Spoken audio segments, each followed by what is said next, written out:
Merry meet. I'm super gothic today, Gory B Movie. And this is Gory Talk, where we hang out with my other spooky friends and we talk about stuff. It's kind of like a late night talk show, but with more blood, guts, and gore. Anyway, this would not be here. I mean, it actually would be, but we're going to thank the sponsors of the show anyway, the people who are members of the channel on Patreon, on YouTube. Thank you guys so much.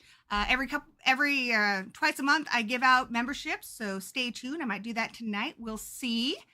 And this Friday, we're going to have a very special Christmas party for members. Friday at 6 p.m. We're going to watch Elves, which I've never seen before, but I have it on good authority from my friend Annie that it's a masterpiece. It's a masterpiece. I saw the video. She would not lie to me. We're tight. So I'm excited. Anyway.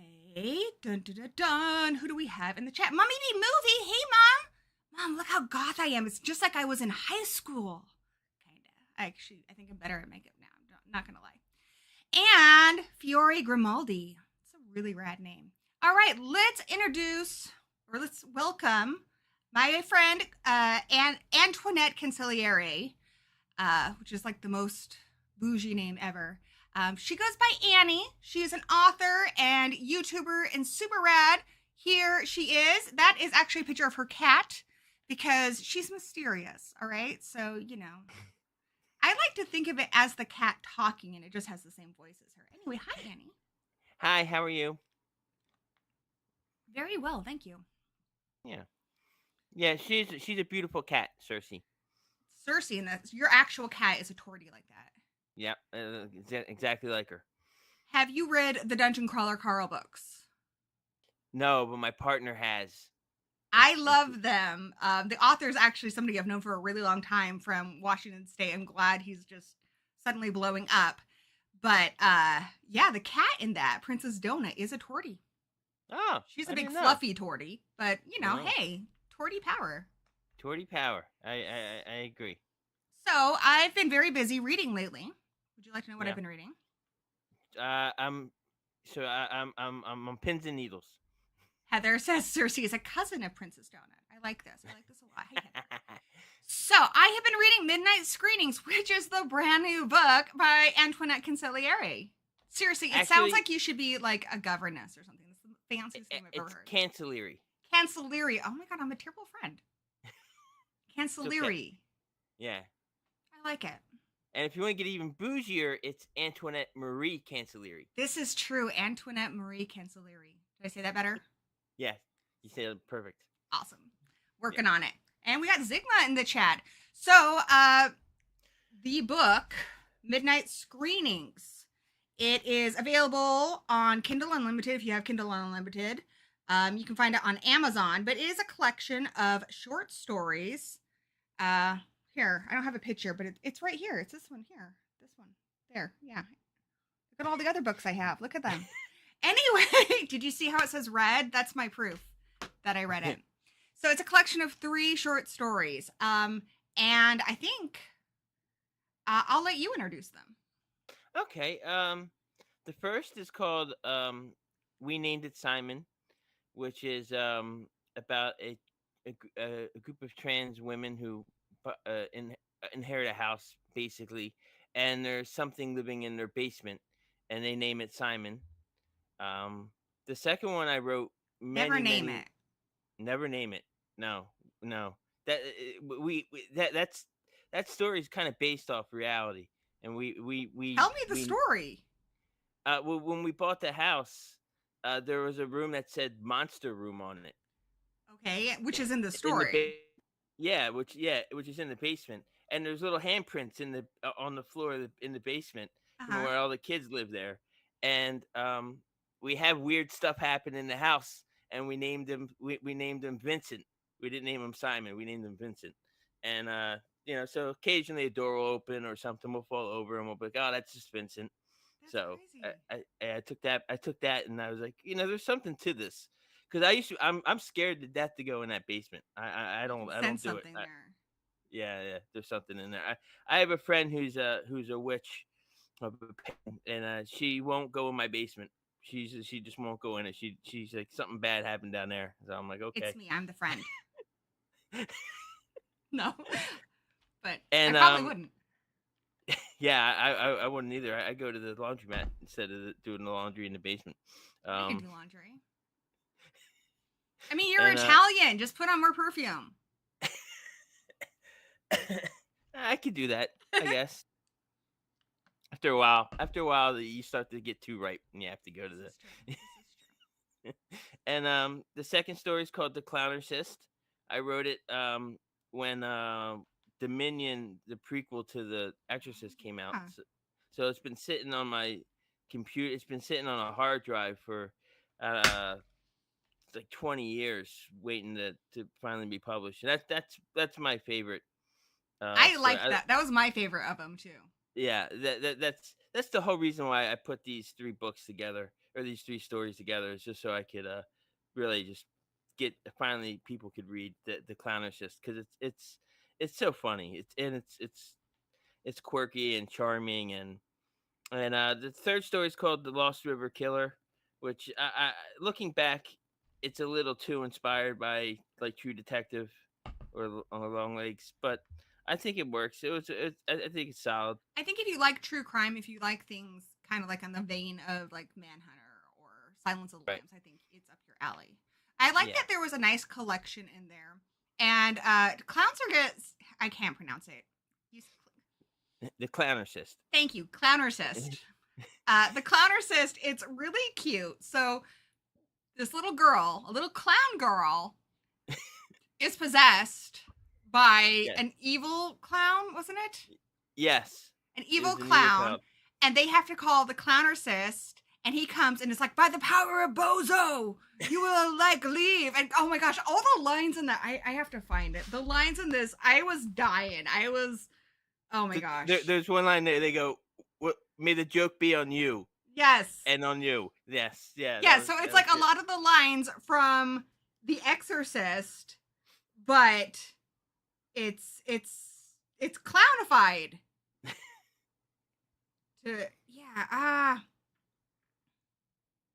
Trying to find some of the quotes in it I really liked.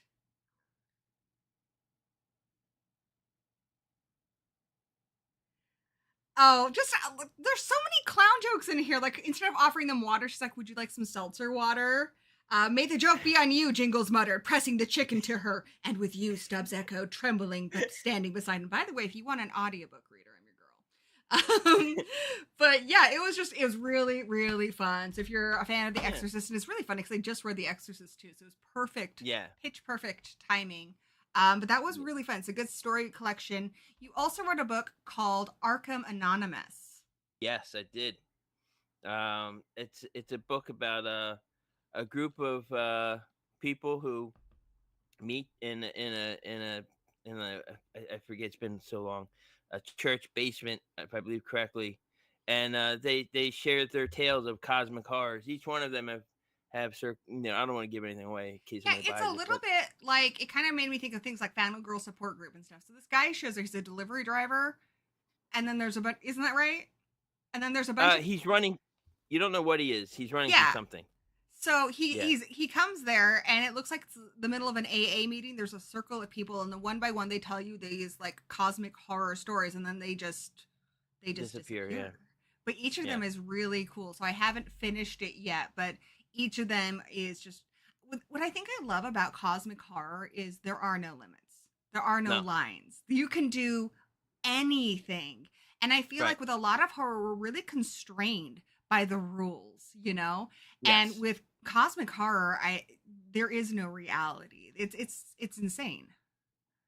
Yes, it really is, and it all stems back to you know, those old H.P. Lovecraft, you know, works, which he's up for debate on another time, but I think he was the first horror writer I ever read as a Yeah? child. Yeah, That's I pretty remember going to. heavy. Yeah, I remember going to. I don't think I absorbed much of it. I was like in like sixth or seventh grade, and my mom took me to a bookstore, and that I forget the it was like the Dunwich Horror, and I picked it up, and yeah, I was hooked ever since. Wow. I think the Yeah, first one I read was Call of Cthulhu, but that wasn't until like high school. So that's pretty impressive. yeah, and like I said, I don't think I don't think I absorbed much of it. Although I remember reading Last of the Mohegans in sixth grade as well Mhm. for some reason. So I don't know. Maybe I was just a good reader back then. I'm definitely not now. Well, you're a good writer. I mean, one thing I definitely liked about your story is I feel like you captured kind of that Lovecraft voice, where Right. it takes its time. It takes its time describing how things feel and the vibe of things. You slowly enter into rooms and you are, looking at what's on the wall and you're like, okay, something's going to happen. Something's going to happen. Something terrible is going to happen. And it just builds this slow dread. And you capture that perfectly well. I feel like I did that really good in The Call, the one where the Yeah, the perfume reporters. one. Yes, yes. I think I did that pretty good with that one. That was a good one. I really enjoyed writing that one. Uh, but the way the way I came up with the idea for Arkham Anonymous, I was living in Connecticut, and I was going to a trans support group, and we'd sit in a table, we'd sit in a circle, and each week we'd just share our stories, and something clicked with me. I was like, there's something to you could do something horrific with a support group, and so yeah, so I just started writing it, and I didn't write the first couple stories I wrote on their own, and then I adapted them with the wraparound story. Very cool. Yeah. What is it that draws you to cosmic horror? It's the unknown, right? It's that and it's also that you don't know if you're going mad, like in the mouth of madness. Like what's really going on there with this? Is he going mad, or is Sutter Kane really ruling the Yeah. world? You don't know. You don't know what reality is anymore. And anything that can make you question what reality is, I'm all about. That's it for me. Yeah, I think the scariest book I read last year was called We Used to Live Here. If you haven't read that, I highly recommend it because it definitely is very much part of that cosmic horror world where it's Okay. really a fun book because at the end of every book, at the end of every chapter, you can hear like Morse code. So you can either decipher the Morse code or if you're reading the book, it Oh, has it printed out. So there's clues in there and there's little like advertisements and stuff. So there's tons of clues and you can figure out this whole mythology and it feels like like a Lovecraft story, like Call of Cthulhu, where they're trying to piece together all the clues. And you're like, what is really yeah. going on here? But I think what scared me the most about it is this house, it's constantly changing. And you don't know what reality is. You don't know if the people you think you know are actually them. And the ending, I won't spoil it for you, but it's honestly the scariest ending I've ever read. It's insane. Really? Yeah. Oh, we used to live here. We Used to Live Here by Marcus Cleaver, I think is how you pronounce his last name. Okay, let That me one's jot that down. really, really good. Okay, we used to live here. We All do right. have Adam, my friend, in the chat, And he says, Annie, how has sobriety changed the way you approach writing? Oh, I'm not You don't have to sure. answer that. No, I'm just I don't understand where it wasn't it was a trans support group. It wasn't an AA meeting. Oh, I think I see what happened here. I thought he knew something Yeah. I didn't know. No, they No. were in a trans support group. So that gives a good segue into talking about trans horror. So you are a trans author. And we talked Yes. about this. We talked about this. Gosh, I can't even remember what year it was. It was back when I But didn't even have this channel. I was on Horror it Addicts. was 2000. It was on 2019 because it was before the pandemic. Yeah, it was before the pandemic. It was a long time ago. And I remember at the time it was kind of depressing. We talked about a lot of coded trans stuff. So we talked about like Psycho and Sleepaway Camp and Dress to Kill. But when we were trying to scratch our brains for something positive, you and I were both like, there's nothing. No.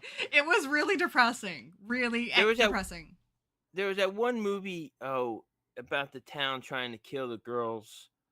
Yeah, Assassination Nation. That was the yes. There was a Hari Neff had just become kind of on the scene, and so she had done Assassination Nation, and she's continued to do great horror. So, she's also in Mayfair Witches. She's one of the witches on there, which is pretty cool. Oh, that's awesome.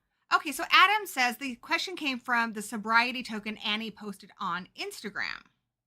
Oh, that yes. Okay, so how sobriety changed my life or my writing. Yeah, I'm 8 years clean from opioids and heroin. So congratulations. Yeah, I still do other stuff. I still drink, and I never had a problem with that. But I don't know that it's changed my I'm really unaware for this question. I was unprepared for this question. I didn't think anybody would go through the bowels of my Instagram. Yeah, it just gives me a little extra. When I write these grizzled detectives, like in the Lost River Killer, everyone in there, all the detectives are all alcoholics. So I think it gives me an ability to see a side of a pain and anguish that can go untreated and is overlooked on. Thank you. So yeah. And Heather says, congratulations on 8 years. That is a huge accomplishment. Thank you. Very cool. Thank you. It was very difficult. It was a dark time. Were you writing when you before, or did how long have you been writing for? I've been writing. I've only been published for these 2 books, but I've been writing for my whole life. Anything I ever wanted to do is be a writer. And as a young kid with dyslexia, I was constantly told, "You're not going to be a writer. You're not going to have a computer in your pocket." This is back in the '80s. And now we have everything under the sun to help you become a better writer. It's kind of funny because my brother, who's in the chat, Zigma, he has dyslexia, and I remember he was told a lot of that same things. And then he won this competition where it was his story that was the best in the school, and it was like that's really awesome big deal. So yeah, definitely. That's not going to hold you back. What I think I find interesting about it is there is this kind of, and I want to say stigma is, I don't know if that's the exact word I'm looking for, that writers, have to drink, that writers have to do something like, Stephen King and his pile of cocaine doesn't even remember writing Cujo. But I don't think that's necessarily true. Is that right? He doesn't remember writing Cujo? He has no memory of it. Which he says is really sad because he thinks it's a cool story and he wishes he had some memory of it, but he was so high, he doesn't even remember. Yeah.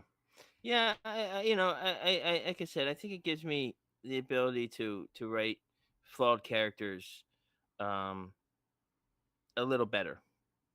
I don't know that it gives me much more of an edge. I don't really think about past sober me much. Yeah. I think anything that we overcome is going to help us to make better characters and to understand different people's lives, which is fantastic.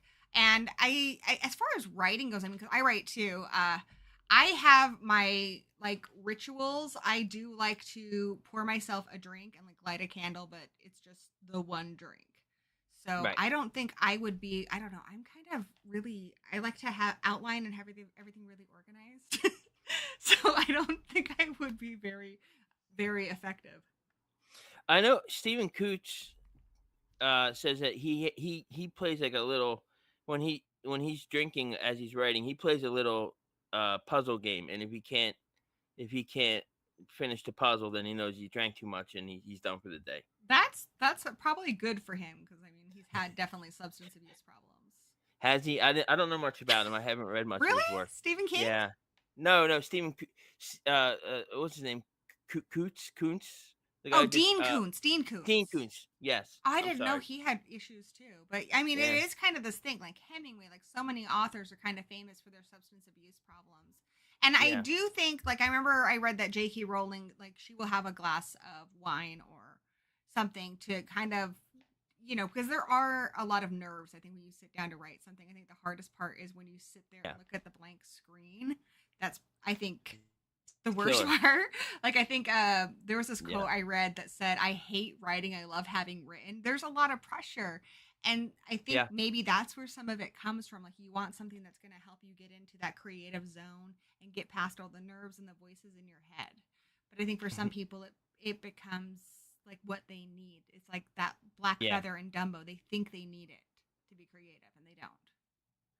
Yeah. I crack it. I get a soda. I just sit down and I try to get as comfortable as possible. And if I write that day, great. If not, then that's okay. You have to tell yourself it's okay not to not to write. It's okay if you sit down and you have writer's block. Or I know a lot of friends that struggle with that, and you need to be able to know that today you might not be able to write, but tomorrow you're probably going to be able to. So if you keep that in mind, and you know, Or write a you different go part of the book or the story, or write something else entirely. Like sometimes I will do, like, I'll write myself a letter from one of the characters just to kind of get a better idea of who they are, right. which isn't part of the book, but I'm still writing something that's helpful, you know? John Steinbeck would write a chapter. He would write in his journal, and he considered that a pitcher warming up for a game of baseball. Yeah. So yeah, so you're right. So you can write, you don't have to write what you're there to write about. You can write anything you want. So yeah. What do you like to read? Um, I have a book club which I'm terrible at because I because I I struggle with concentration.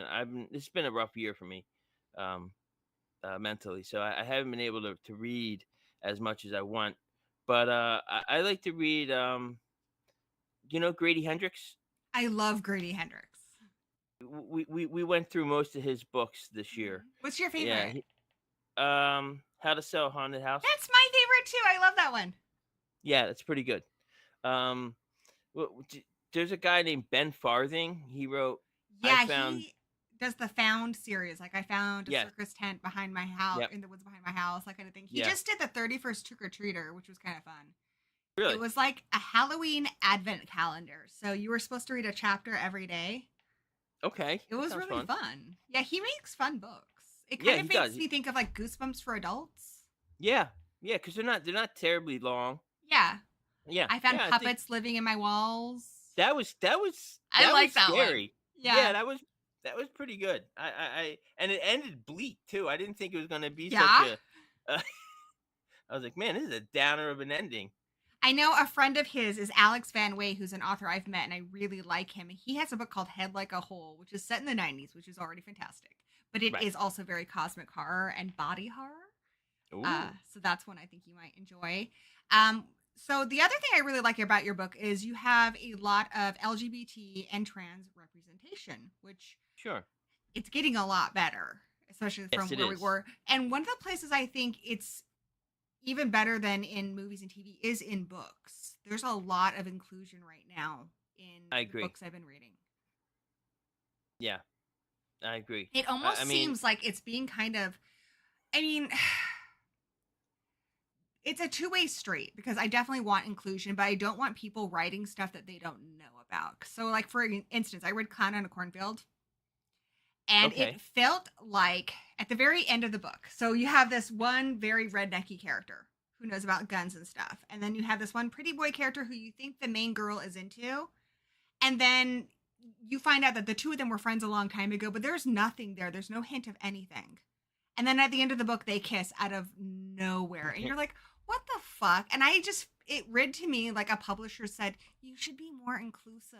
You know, like how the Power Rangers make sure that we have, diversity, but it doesn't feel real. So Right.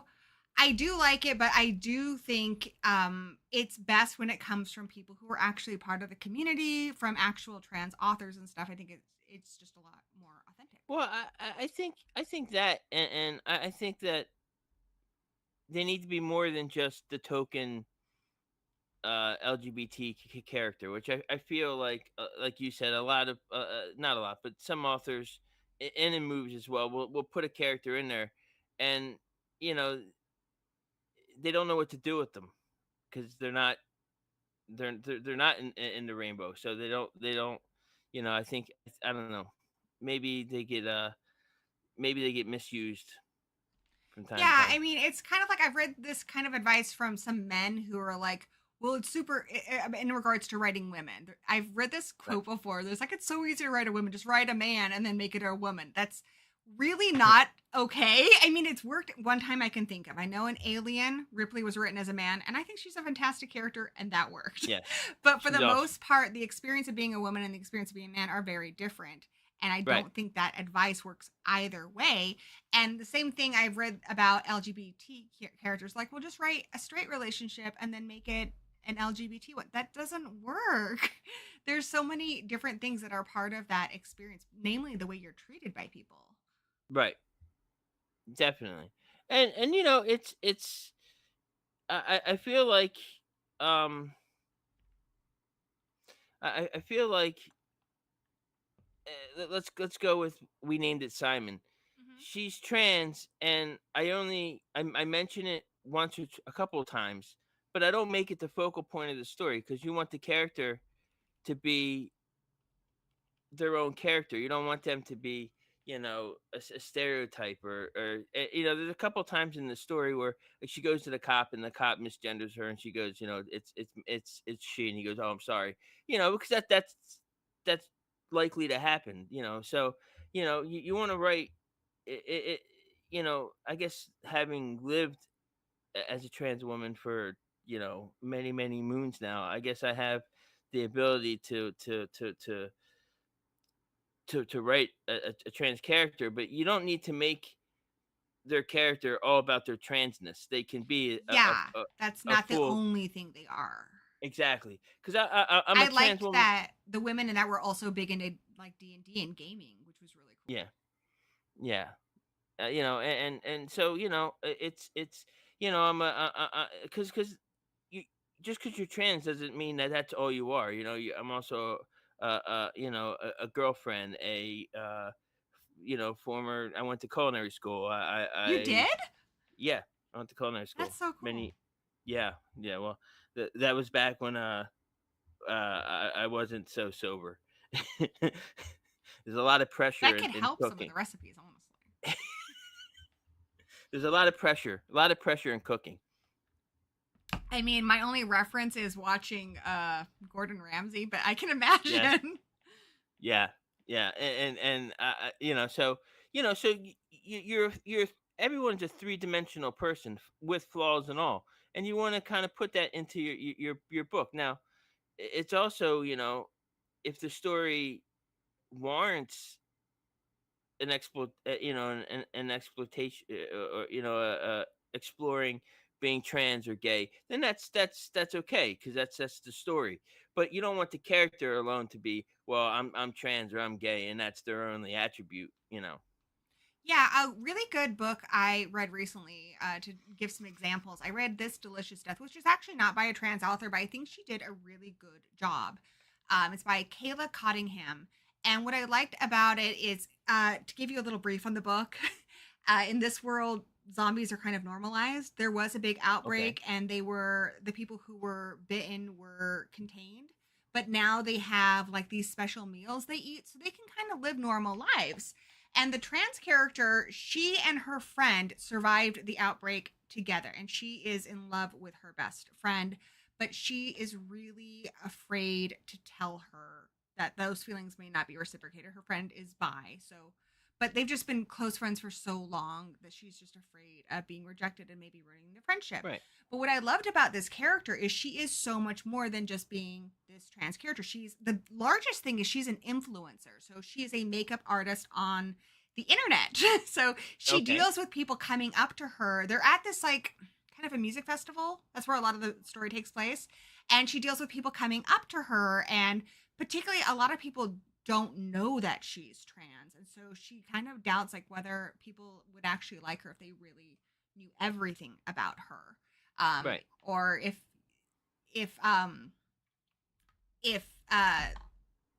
they just see her as this like personality, like because I think a lot of people have this idea of who they are online, but it's not, again, it's like you said, it's not the only thing they are. So it's another piece of this character. So yeah, she feels this need to put on a certain face because she has a lot of younger fans, and she's really afraid of also some of them coming in because she hasn't publicly said that she's trans, which makes me think there is a makeup influencer who recently came out as trans, and a lot of people didn't know.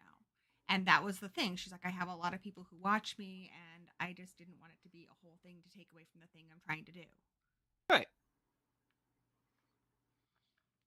That was a very, very long explanation, but it was a good book. And it's for that reason. There's a romance, there's zombies, there's kind of werewolf creatures, there's action, there's a whole bunch of different kinds of relationships. I liked that the bi girl, a lot of times when I read stories with bi characters, they're like, well, they say they're bi, but you don't see them actually having interactions with people of both genders. So like, you know, she flirts with a guy who's in a band a bit, but she also has crushes. She talks about like crushes she's had. So I thought that was really good.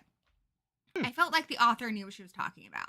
So, and also the other thing I loved about it is you have these four girls who are in this really tight friendship, and no matter what, they're going to tough it out together. So it was also kind of a buddy thing. Like, what was it called? This Delicious Death. It's really great. The cover, I have the book in the closet. I'm not going to grab it. It's like a cooler that's bloody because it's got like brains in it. It's really good, but I really liked it. It was fun. Okay, I'm gonna check that out. Do you have any book recommendations? We can move on to movies and stuff too. No, I don't mind talking about books. I mean, you know, I recommend Arkham Anonymous. That was a really good book. Yes, I loved Arkham Anonymous. It was really good. I actually, one of the things I liked about how you wrote Arkham Anonymous is the characters did feel very authentic. And see, that's the thing. I'm kind of going back on what I said earlier, because I was like, well, you know, you're going to get a more authentic character if it comes from somebody who's actually experienced it. But there are some people who are some authors who I think are very empathetic.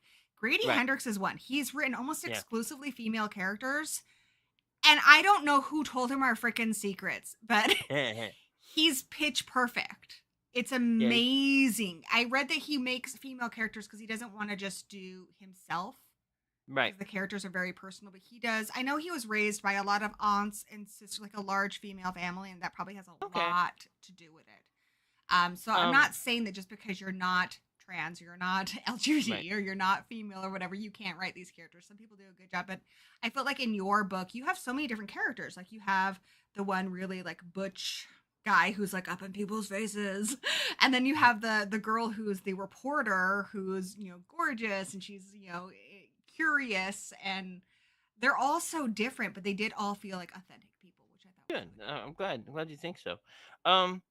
Some of my favorite writers. Do you know who Bentley Little is? Yes, that's kind of an older one. Yeah, he wrote The House. He's still writing. He just put out a book a couple years ago called The Disappearance. I think my mom really likes him. I have. Yeah, he was really good.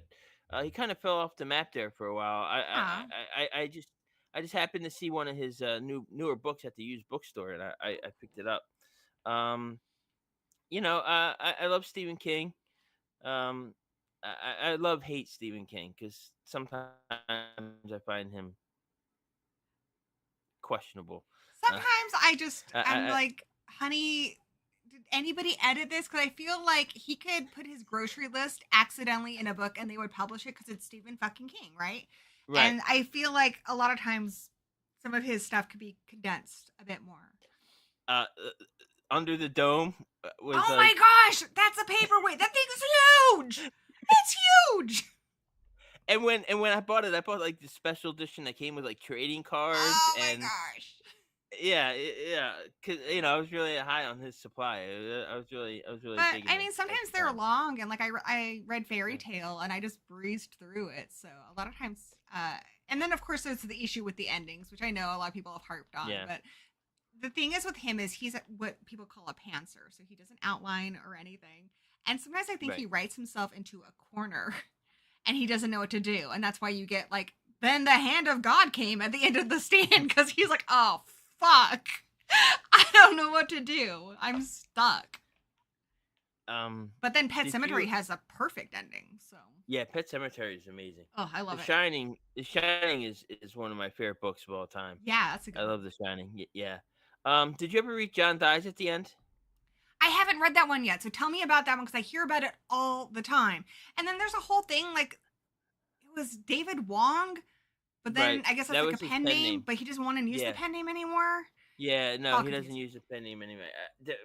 I'm a terrible person. I forget the name. I forget his name off the top of my head. I don't remember.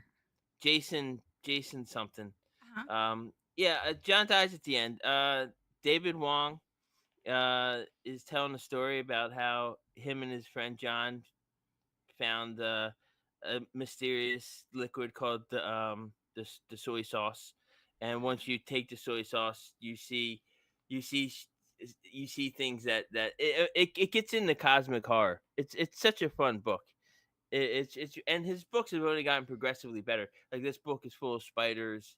If you're reading this book, The you're in the titles are wrong so universe. catchy. I think that's why I Yes, they remember are. them so much because I'm like, oh, what's that about? I need to actually sit down and just marathon those books, like plow through them all. And you need to The read book Dungeon Crawler Carl. I can't just on principle because my partner spent like 3 weeks reading these books and that they were You could do the and audiobook. Jeff Hayes is incredible. Like he does yeah. all the voices so perfect. And they have the Are they immersion tunnels now, which is like a full cast recording. really? And there's going to be a TV show. Like you got to get on that. It's so Is good. there really? It's gonna be a TV show? Yep. Huh? Fuzzy Door, which is Seth MacFarlane, from Family Guy. His company has bought the books. So it's really crazy because when I started reading them, I just Matt had been going to Seattle Crypticon for a long time because he's from Gig Harbor, which is near Seattle. And I just found it, and he was telling me what the book was about, and I thought it would be really fun, something my brother would like, so I got it for him. He's like, oh, no, you really have to read this. You would like it, too. And then not too long later, I think it's Random House. I'm not sure what the company is, but they bought the rights to do the hardback versions of them. And then not too long after that, you hear about the TV show. It's, like, really blowing up. It's crazy. Yeah, definitely. All right, I'll give for you, Gory. I'll give it a shot. Oh my gosh, I can't wait to talk to you about them.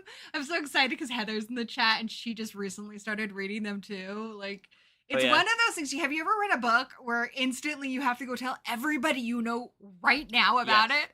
That is those books for me. And it's so wild because they're so absurd and there's so many strange things that happen. So you'll be laughing your ass off and then you're crying over this fucking cat. It's insane. You know what book we read? The author's name is escaping me. You might know. Tender is the Flesh. Tender is the Flesh. It's Augusta. I'm gonna butcher her name. Let me look it up. Yeah. I do know what you're talking about, though. I've heard that one is really, really intense. So Tender is the Flesh. From what I've heard, I have not read it.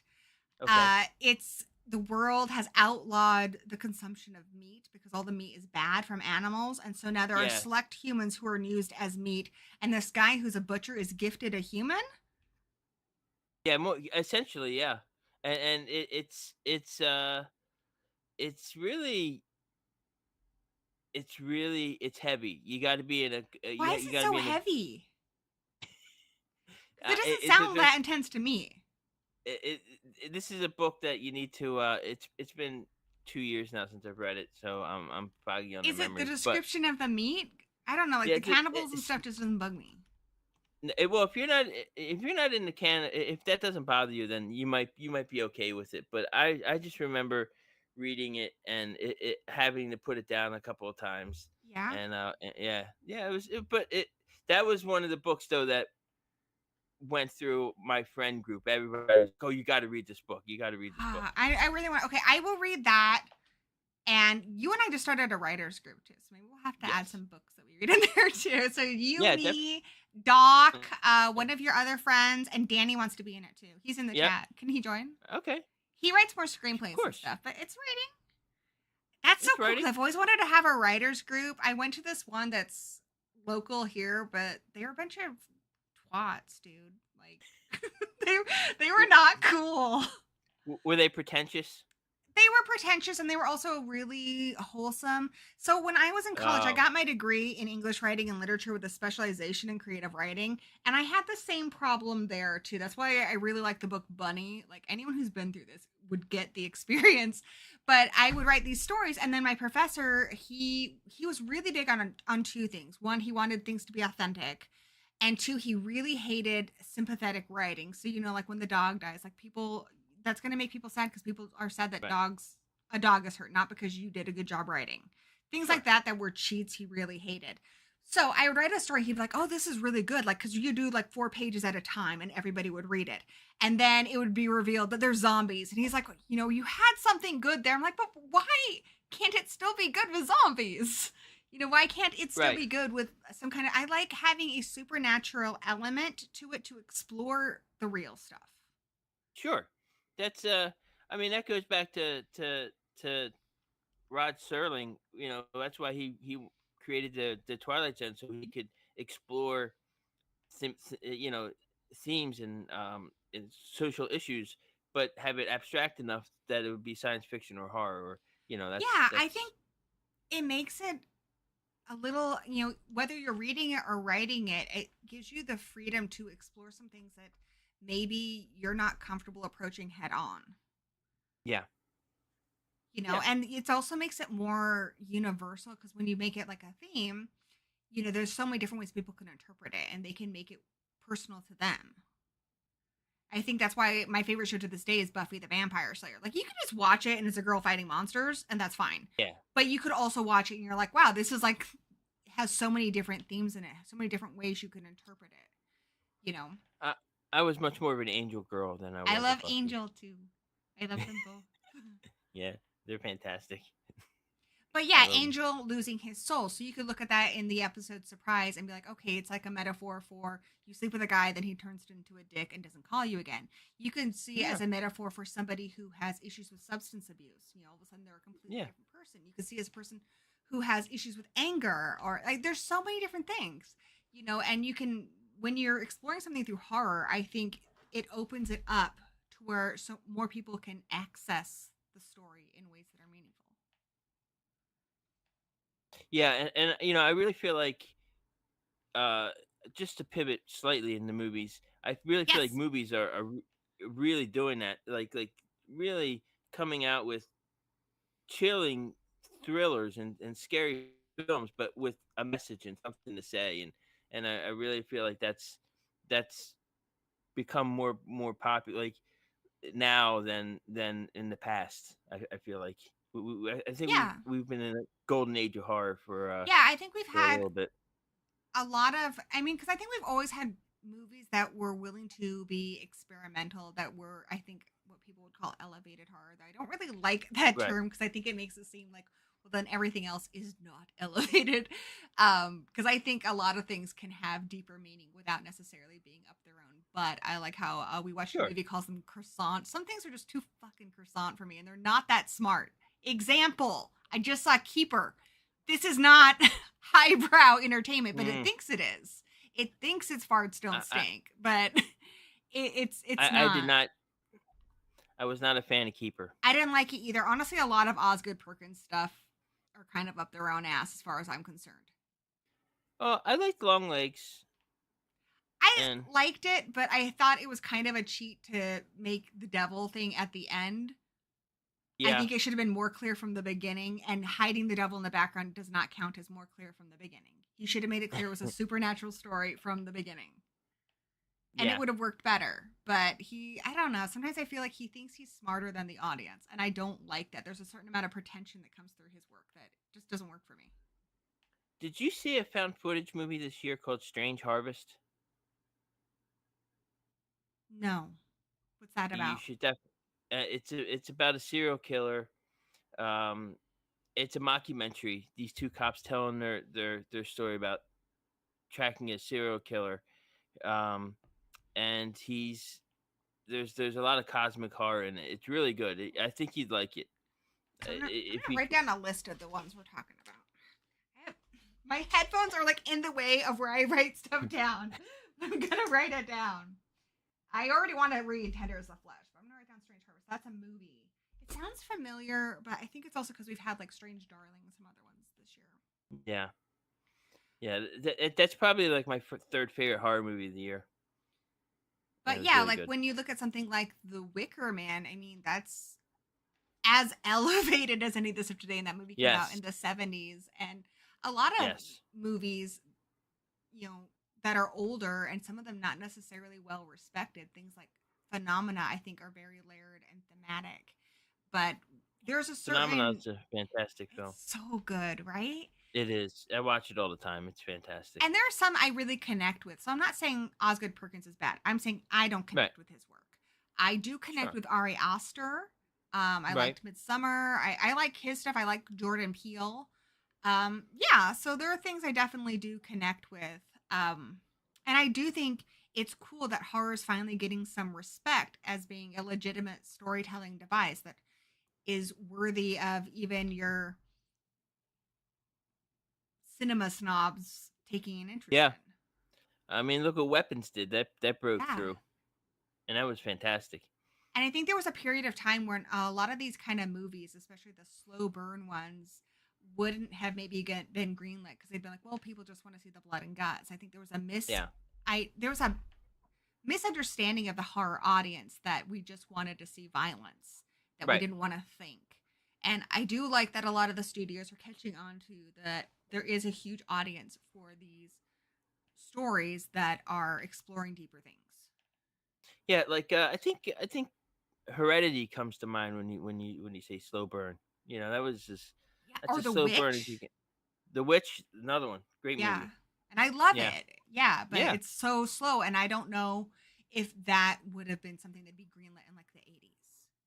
No, probably not. Yeah. No, definitely not. And but go ahead. No, I just with The Witch, you could just feel something's off in the movie. Like it's going along, and you feel uneasy, and that keeps you there through to the climax where all hell breaks loose. And I think I love that atmospheric horror that you get when you sit down and you don't know why, but you're uneasy about something. And that's the beauty of cinema. That is what separates it from books. And I love books. And there's certain things books can do that movies can't do. But movies, you have the combination of the performances and the sound and the visuals. And you can really make something that gets under your skin in a very visceral way. Definitely. I wanted to talk about the state of trans horror representation now, because there are so many movies that I'm just happy exist. Yeah, I gotta admit, I was really floored when you told me there was a trans character in Evil Dead Rise. Yeah. I must be, I might be a bad trans person, but I didn't know. I watched the movie and I had no idea, and I mean that's the perfect way to do it. You know, I think I was Yeah, really and you can watch the movie and you can say, well, that's a trans character, that's a trans boy, right. or not. It doesn't really matter. You can just watch it No, it as doesn't. it doesn't matter.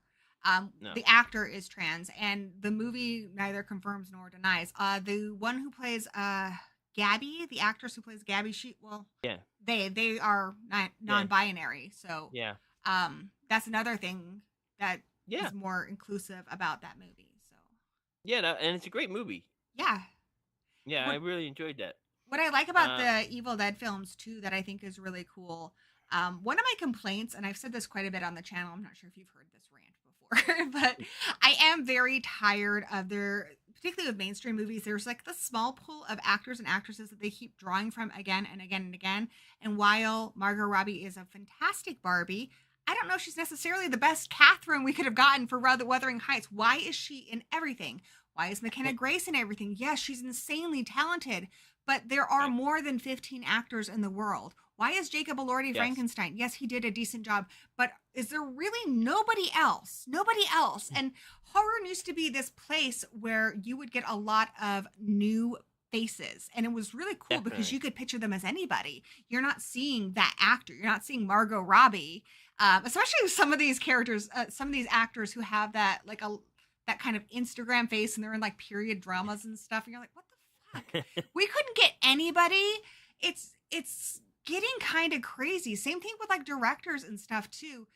I feel like they're not spreading the opportunities around, and the reason that's bad is because then we don't discover new people we like. Yeah, I You know? understand what you're saying. Yeah, Yeah. definitely. So what I like about Evil Dead Rise is they always pick somebody who's not super big to do. Well, Right. Evil Dead Rise, Evil Dead Burn, which is coming out, the Evil Dead remake, they try to find people who that they think are talented. So they being the Yeah. producers, which is Sam Raimi and Bruce Campbell. So they look for people that they think are really talented who need a break. And I think that's fantastic. And the same thing with the people they cast in it. They cast people that they think are really talented, but they're not people you've seen in 5 movies this year. No, and I think going back to Osgood Perkins, he's put out like 4 movies in the last 2 years. It's okay to pass on on a project. I feel like some of these directors, they just don't stop making movies, and I think their work suffers for it. And I think like and I think the voices of new people up and coming get People lost who in are the fray. passionate and hungry. Yes. Not Yeah. to say that Osgood Perkins isn't passionate I'm about sure it. he is. No, Jordan Peele is too. But see, the thing Yeah. is, I remember when Get Out came out. It was dropped in February, which is already a bad sign. I'd never known Jordan Peele Yeah. to do anything horror. I loved him as a comedian, but I was like, really? And I wasn't sure what to make of the trailer. Like it seemed, I was like, I don't know what to make of this. And then it ended up being fantastic. And they gave him all these opportunities, which I think is really good. But instead of, I don't like that the takeaway is, well, Jordan Peele's brilliant. Let's give him everything. The takeaway should be, Right. wow, we took a chance on somebody and he really surprised us by how talented he was. Let's take a chance on some more people who have great ideas. Yeah. Because I what's agree. great about Jordan Peele is he is somebody who has a huge budget to tell stories that we hadn't been getting on that big of a scale before.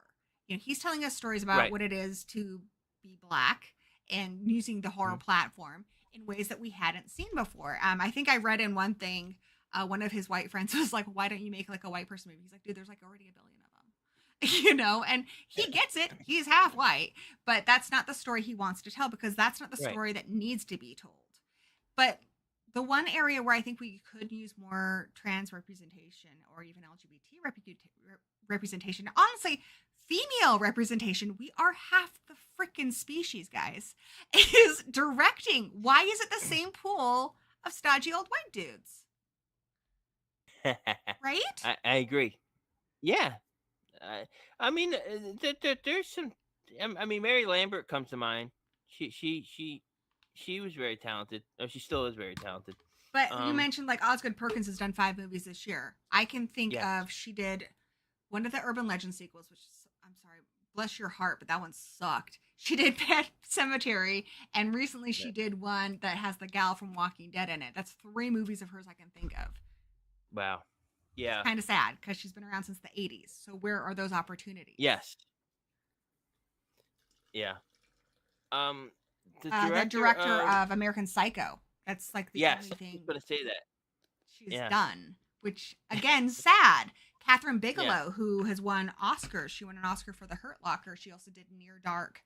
Where are her opportunities? Right. Whereas her husband, James Cameron, gets opportunities all the time. So there are women who have proven themselves time and time again, but they're still not getting the opportunities. Everyone was really floored by Nia DaCosta when she did the Candyman remake. And she is going to be doing the next 28 Days Later, but like it's been a while since that movie. If everyone agrees that she's talented, then why is Osgood Perkins getting 5 movies this year and she hasn't had any? I mean, it could just be that she's being a little more pickier about her projects. I mean, because it's possible, but it's not just her. I do the Oscars with Danny every year, and I'm the one who will be like, Dan, we have 5 white guys for Best Director. Can we mix it up? And honestly, he'll be like, well, okay, what else is there? And a lot of times, truly, like, unless we're going to ignore one of the big hits, which people are going to be like, well, that's just not right. You know, you've got to have whatever was the big movie of the year. So, right. You know, I can't think of a good example right now, but like, you know, the year that if you have a movie by James Cameron, like something like Terminator 2, which is phenomenal, right. You're not going to not put Terminator 2 on there because you want to diversify. You shouldn't do, that's the wrong way to do diversity. Yeah. But yeah, the problem is the movies just aren't there. We just don't have that much diversity when it comes to directing. Yeah. It is getting a little bit better. So like this year I saw Grafted, I saw The Ugly Stepsister, which were really good. But unfortunately, the really good female directed movies I'm seeing, or even non-binary, if you look at something like I saw the TV Glow, they're very indie and the mainstream audiences are missing out. Yes, they're going on Shudder when they should be going and they should be getting a larger release. Mm-hmm. Yeah, because I mean Shudder's great and all, but you know, people who are hardcore horror fans are going to have Shudder. You know, the average person probably not going to. You know, see, none of my partners have Shudder. My mother is in the chat. My mother loves horror, and I know for a fact my mom saw Alien Romulus. I know my mom saw the 28 Years Later movie, but I'm willing to bet my mom hasn't even heard of Ugly Stepsister, even though it was one of the best movies of the year. Because unless you're the kind of horror fan that has Shudder, which honestly a lot of my hardcore horror friends don't have, you haven't heard of it. That's a big bummer. Why wasn't that at the theater? Why isn't it all over the streaming networks aside from Shudder? Or you have to go scouring Bloody Disgusting's reviews. Yeah, I feel like you have to really work. Yeah. You know, and that's why I love our horror community here, because I think, you know, you will hear about those movies from the people in this community. I'm hearing about, you know, you just told me about Strange Harvest and I'm going to check it out. So I am grateful for that, but it does make me sad that a lot of these movies that deserve that big acclaim are getting passed over. Yeah, I agree. It's a shame. I mean, we can only hope that things change going forward into the future. I've said this time and time again. One of the complaints about horror movies that I get very frustrated with, and I think all of us horror fans have heard this and been frustrated, is when people who don't like horror say, well, they're all the same. I mean, even Sidney Prescott, and I love that girl. Even Sidney Prescott said that, and it's simply not true. I think a lot of the mainstream ones are because that's what people are buying tickets for. And the producers, they don't give a flying crap about what's good or not. They're just going to feed you whatever it is you're going to put money towards. And ultimately, if we want more different kinds of stories, things that are going to shake it up, you need to give people of different walks of life the opportunities to tell their stories, because that's how it's going to be different. It's just like, you know, when you meet somebody new and you're like, you just told me you'd been to culinary school. You know, if you keep picking the same kind of people who are you know, from the same walks of life, you're going to get the same shit over and over again. Yeah, you know, you're absolutely My mother says she has Shudder. Maybe that was a bad example, Mummy. I love you. Yeah, I agree, and it's going back to the trans, uh, not characters, but let's talk about filmmakers for a minute. Yeah. I don't know. I mean, I might be ignorant, but I only know the Wachowski sisters. I don't know. And that was another. after their fame. They Right. transitioned after The Matrix. I wonder, Yeah. would they have been given that opportunity if they transitioned before? Oh, definitely not. I No don't way. think so. In the 90s? I mean, that No way. No way. No No way. way. No. But I don't know. I don't know many trans directors or honestly, I can't think of screenwriters. any. I'm gonna look it up. Trans directors. Let's see what we can find. And that's the thing. Okay. I mean, I know of some really indie ones. So there's a movie called Transformation. I know some extremely indie ones, but I can't think of any really big ones. The closest I can think of is non-binary, which would be like I Saw the TV Glow. Right. Which was a good movie. And even in writing, like I am excited that we're getting more LGBT representation. But I can only think of one, aside from my present lovely company, one trans author. And that is, which I'm really excited about. So Samantha Lee Allen, she wrote a book called Patricia Wants to Cuddle. And I'm so stoked about this because I love me anything. If you want me to read a book, set it in Washington State because I love my state. And I love me some Sasquatches. And so this is about like one of those ridiculous survivor type shows where a lot of people come to the Pacific Northwest, but there's a Sasquatch and she falls in love with one of the characters on the show. And she kills a lot of people to get to her. So it's funny, it's crazy, but the author is trans and it's going to become a movie. So that's cool. Oh, really? Yeah. I'm looking it up now. April Daniels, she wrote a book called Dreadnought. It's not a horror book, but it's about a trans character before they transition, and they get hit with a meteor, and they essentially become, and it's their life. It's their life going forward, fully transition. In the body they always wanted. Yeah. It's interesting. April Daniels. I read the first book. It was good. She's got other ones. But and yeah. Something else that I think is a part of that, because I think we're kind of conditioned by the entertainment we consume as children. So you grow up and you don't see, I think that's, you don't see people like you or you don't see trans people. And so you don't think about them when you're making movies and stuff, right? Because it's not something that's on your TV. I think that's why as a kid I gravitated towards horror because we had the Final Girls and we had like a lot of kids who were also doing cool stuff too. So it was just a lot more interesting to me than a lot of the stuff that was all about little boys.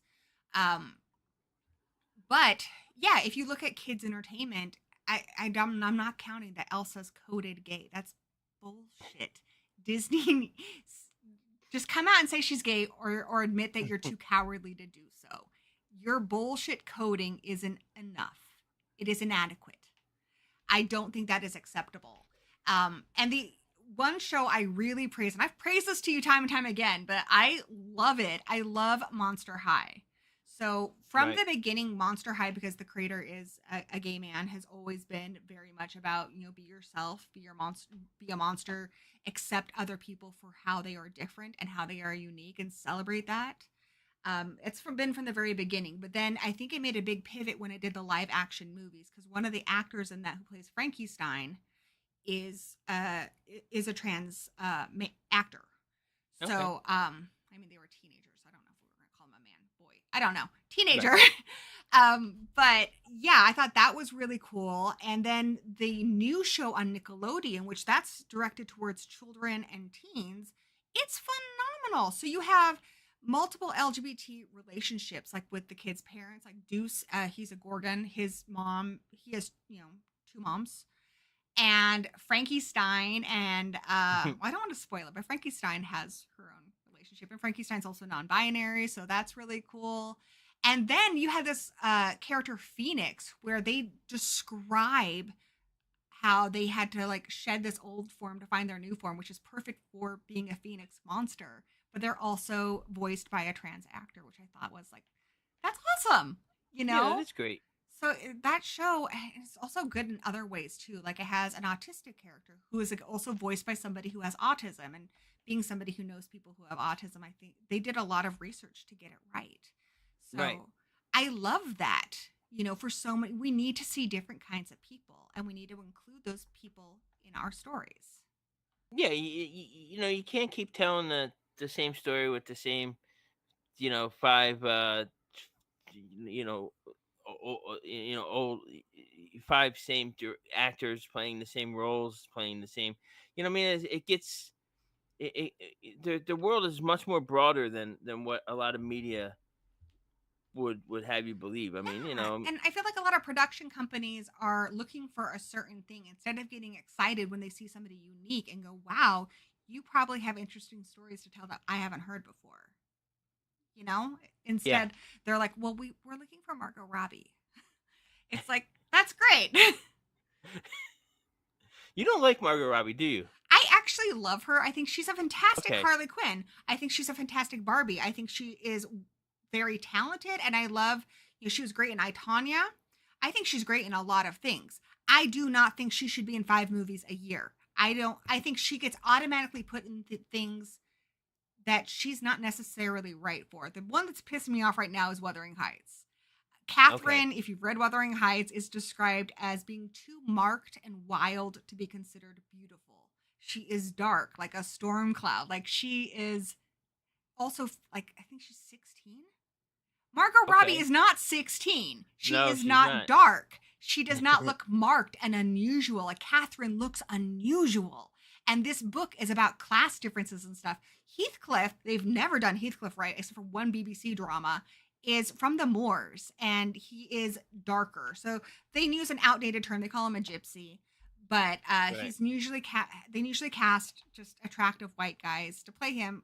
Most recently with Jacob Elordi. Like the whole idea, I mean, if you're not familiar with Wuthering Heights, is I'm not. they are soulmates. Like Catherine says, I am more Heathcliff than I am me. These people are deeply entwined. Heathcliff is a boy they find, and he is raised in on Wuthering Heights with her. And the class differences separate them. So when she gets older, she realizes she needs to marry well. And so she marries this twat who's super rich. And Heathcliff is upset because he doesn't get a chance with her because he's of low class, because he's dark skinned, he's poor. So he kind of does the Count of Monte Cristo thing and he gets stupid rich. But to get back at her, he marries his own rich twat. and so they're deeply unhappy. But yeah, it's then Emerald Fennell is making this movie that's just like all these people, these pretty people, and their drama, and that's like, sweetie, you're missing the point here. You're missing the point. The point is over here, and Emerald Fennell is like way the fuck over there.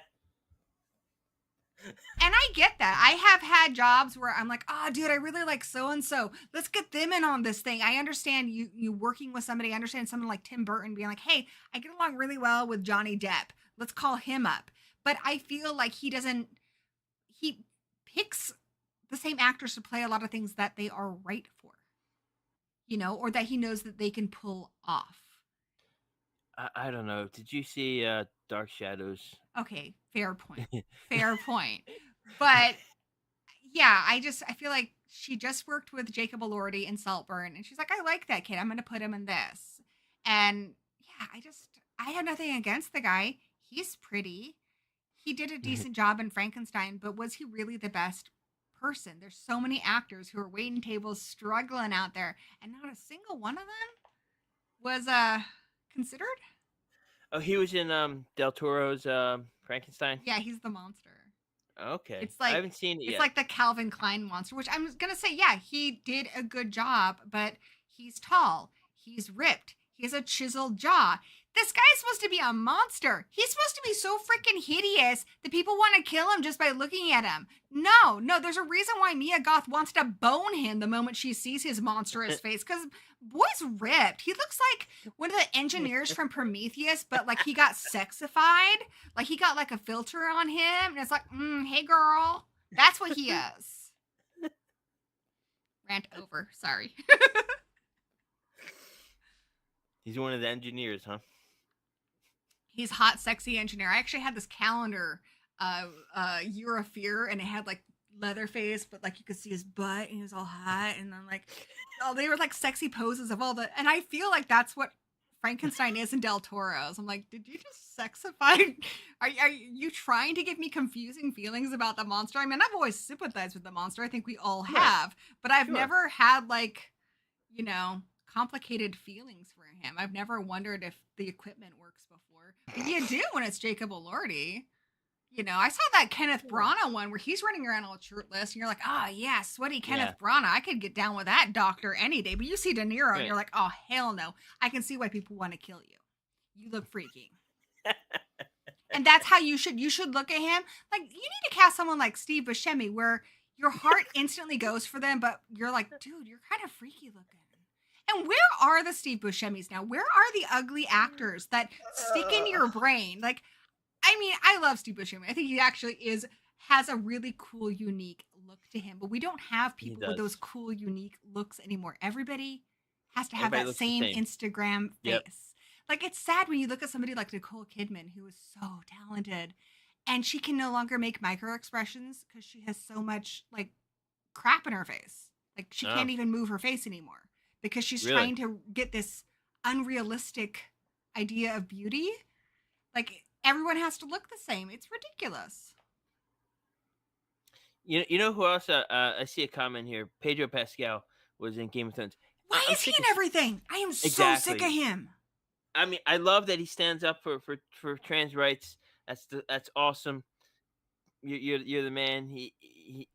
I love him, but I don't need to see him in 5 movies every year. It's the same thing with the bloke who was Eddie Munson in Stranger Things. Like, okay, the whole Fantastic Four movie, like Eddie Munson really, okay, sweetheart, if we have to bleach his hair and put contacts in him just to make him a blonde hair, blue-eyed boy, he is not for the role. Either you need to accept that you're going to cast this dark-haired, dark-eyed man. That was Eddie Munson? Yeah, that's Eddie Munson. In Fantastic Four? Yeah, he played the Human Torch. No shit. Yeah, they could have just cast a blonde guy. Yeah. I felt the same way about the other ones too with Jessica Alba. I love her, but baby, if we have to bleach her hair and put contacts in, and she looks like she's doing cosplay, maybe she is not right for the role. Yeah. Right? Either accept that, we're going to have Jessica Alba in it, and it's going to be a different look. It's a different Sue Storm. She's going to have her brown hair. She's going to have her dark eyes, and you're just going to deal with it. That's fine. I respect that. But no, they're like, well, she still has to be blonde and blue-eyed. Like, wait, what? Because she looks so unnatural and strange. And even the Human Torch guy in the new one, it looks like he's doing a cosplay. It's clearly not his hair or his eyes. But then they let Pedro Pascal just be Pedro Pascal. Right. Like, why is he going to just be Pedro Pascal? That's not fair. No, I mean, I feel like I like the character actors that become their characters, like Gary Oldman. He becomes his character, and I think that's something different than just completely changing what this actor looks like to become a character. It's like there's a fine line, I think, because I didn't even know that was Eddie Munson until you told me. And he was wonderful in that Quiet Place movie. I do like him. I want him to keep getting work. I'm not saying I don't want him to get work. He's very talented, and I like him. He probably wasn't the best choice for that role, though. I mean, let's admit it. If you have to do that much, he is not the best choice for the role. Doing that kind of work on Bill Skarsgård to make him Pennywise, that makes freaking sense. Yeah. Doing that kind of work to make a blonde guy, that I'm confused here. Like, especially when Pedro Pascal can just walk on set from The Last of Us 2 to he just walking right up on set, like, "Hey, I'm ready, mustache and all. Let's And go." the thing is, you just see him, like he's also in the Wonder Woman movie. And then after a while, you Yeah. stop seeing the characters. And even though he's very, very talented, you also have to consider people's range and stuff too. And then I think a lot of his roles mush together, and then people miss when he is really, truly good, like in The Last of Us, which my mother has been talking about. She says his sister's trans, by the way. But when Yeah, he's really good, then people stop noticing because they're just so sick of seeing him in everything. yeah, I agree. And then you don't see how talented. A great example, to not harp on Margot Robbie, but somebody who's in a lot of movies where I think she's talented but she's poorly used, is Sydney Sweeney. Sydney Sweeney in most shit is just bland. She's like a beige Becky is what she is, right? I'm sorry, Sydney Sweeney, you're just doing the same thing every time. But in that one movie where she's the nun that nobody saw, that she worked on for like 5 years, she's fantastic. But I feel like they're just like, well, we need someone pretty in this movie, and then they just pop her in it. Yeah. I got to be honest. I'm not too familiar with Sydney Sweeney. I don't. It's I fine. don't You're think not I've missing seen- out. She was in Madam Web and a whole bunch of other stuff. But she's in like a Well- rom-com. She's in the Housemaid. She does like 5 movies a year, and that's the thing. She's so bland that I don't think you do notice her. She was in Madam Web. She was in Madam Web. She was in a rom-com recently. She was in the Nun movie I mentioned. She's going to be in The Housemaid next week. She was also in Sharp Objects. She's in everything. And it's just kind of a bummer. And I'm worried they're going to do that to McKenna Grace too, because McKenna Grace is kind of like the new Haley Joel Osment. She's like this incredibly talented, or Dakota Fanning, incredibly talented child star. Really has something special. But you kind of ruin that specialness when you put her in Scream and Ghostbusters and Hunger Games. And like after a while, she's not special anymore because you're just throwing her in everything you can. You're not even giving her the opportunity to really use her talent. And some of those things, I think she's perfect. I think she's going to be wonderful in the Hunger Games. I'm so excited for that. I thought she was great in Ghostbusters. But yeah, like 5 movies. Why is she in Scream? I don't know if that's necessary. I don't know if she really the best choice for friend group girl number 3. Really?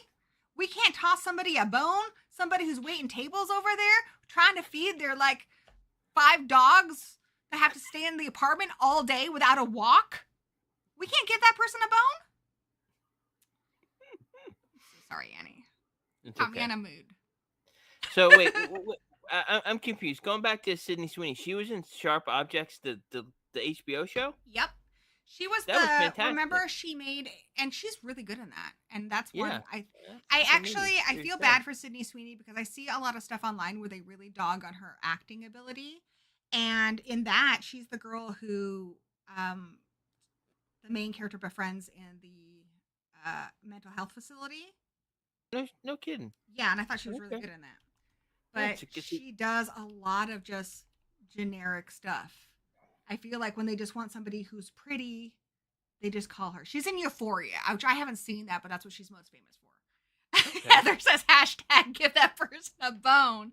I feel so bad because Heather watches a lot of this show and she's just like, oh, now she's going. She's going again. She's doing the thing. And another person people dog on a lot is Glenn Powell. And see, that's the thing. I get excited when I see these people in the perfect role. I just saw Glenn Powell in The Running Man. I loved it. And he was great. I do think if he's that poor, his teeth shouldn't be so white. You know, we're going to spend all this money on special effects, but we can't make his teeth slightly yellow when he's supposed to be starving to death. But I'll give it a pass. He was great. Yeah, the Running Man was a pretty good. That was a pretty good flick. Yeah, it was fun. So I want to talk about some more trans representation in horror movies. Did you see Bit? No. See, that's such a bummer because Bit is so good, and I can't even buy this movie, and I adore Bit. So Bit is a rare circumstance where the main character is a trans girl, and the actress is also a trans girl. So. It's nice when we actually have that. Yeah. And it's part of the thing. And she has decided to go live with her brother. And I like that they're touching on a lot of the stuff that I think maybe people don't think about. So she's under 18. She's young. And her Right. family, they are supportive of her, but they are worried going into a big city. How is she going to be treated there? That's something I think I would be afraid of if that was my child. Like, okay, you're Sure. safe here with me. I don't know about the big city. Right. Being that she's a trans girl. Yeah. So she goes there and she instantly kind of clicks with this group of girls. And she kind of has like, a little bit of a crush on one of them. And well, I'm not going to tell you the whole movie, but they're vampires and it's really cool. And it's just a cool, I think it's like, I don't know, it's like the Interview with the Vampire, but for chicks, like of just ladies. It's really cool. It's like this coven of female vampires and how they've evolved over the years, and all the characters are just really interesting. But The, that's one the, you can't even buy it. You can't even get it on DVD. the 2019. Yeah, it's really good. It's on Tubi for free. And the same actress who's in that, she's also in Yellow Jackets. So Okay. season 2. So she's doing some more stuff, and I really like her. So I hope she continues to show up in a lot of stuff. No, it says it should be on Tubi for free. Yeah, you should check it out. It's really good. Yeah. Okay. I will. Yeah. So I think that's cool that we're getting more trans actors in films and such. So Yes. What I don't want to see are straight cis people playing trans characters, which is what you would have gotten 10 years ago. I well, think. 'Cause yeah, I Scarlet. remember when Boys Don't Cry came out. I mean, obviously Hilary Swank is a cis woman, and Drew Barrymore really wanted it, but they never actually considered anybody. That was not on the table. Right. No. Yeah. So it's good that recognition is finally starting to come to these actors, and they deserve it. So one thing I would like you to do, if you're fine doing it, I feel like a lot of people don't understand that. Why? Because a lot of trans actors and actresses will play cis characters. And they're like, well, Right. if that's okay, then why isn't it okay for a cis person to play a trans actor? Explain why that's not the same thing. Well, I mean, I feel like sometimes trans actors have to play straight roles because there's frankly just no roles for trans characters out there. So these actors have to work. They're actors. So I feel like when you make something that has a trans character into and you put like Scarlett Johansson was going to play a a while back. I forget what the movie was. I can't remember, but yeah, I remember. Yeah. That got So shut down. yeah, it's not like it's not 1990 anymore. Trans people are more visible now than ever, and it's the fact that they have to play the roles they're getting, and right now it just doesn't seem to be a lot of. I mean, it's getting better, but there's just not a lot of trans or non-binary characters in films, and so they have to take the roles that they're getting. That's the thing I tell people a lot too, is there are so few opportunities because a lot of people aren't going to hire a trans person to play a regular cis role, or just being a character. Like, I think it's awesome in Evil Dead Rise, where you can view it however the heck you want. Right. If the character is cis or trans, it doesn't really matter. I'm just happy that kid got the role and they did a fantastic job. That's all that matters. But a lot of people in the trans community are not getting those opportunities. And that really sucks. So when you're going to make this big Oscar-reaching movie that has a trans character at the front, your Danish woman, your Boys Don't Cry, why not actually give somebody who's talented, who actually is trans, who's been turned down for a billion freaking roles because of that? Why not give them the opportunity? It just doesn't make sense. Exactly. If we ever get to a place where there's as many trans characters in movies as there are, I honestly in real life, then maybe we can revise that. But right now, the opportunities are not there. And we have many talented trans performers. Yeah, definitely. And I think it's only going to get better as we go forward. Right now, it's kind of a dark time for trans people in general. Yeah. I don't want to go, we don't, but I feel like the creativity thrives in that kind of climate, and I feel like there's going to be more. There's going to be more stories being told in the future by trans people, by LGBT people, and I feel like because they're going to push back against essentially the establishment, which is just saying I hope it right now. happens soon, because like I said, women, we're half the population, and That's true. as women, we're not getting the opportunities.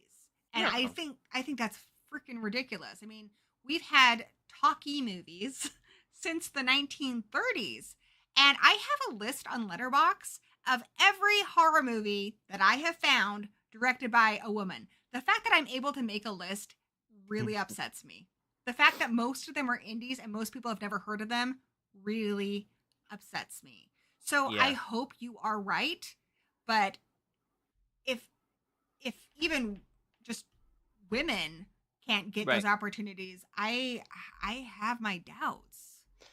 You know, you have to be positive, or as an LGBT person, you're going to drown Yeah.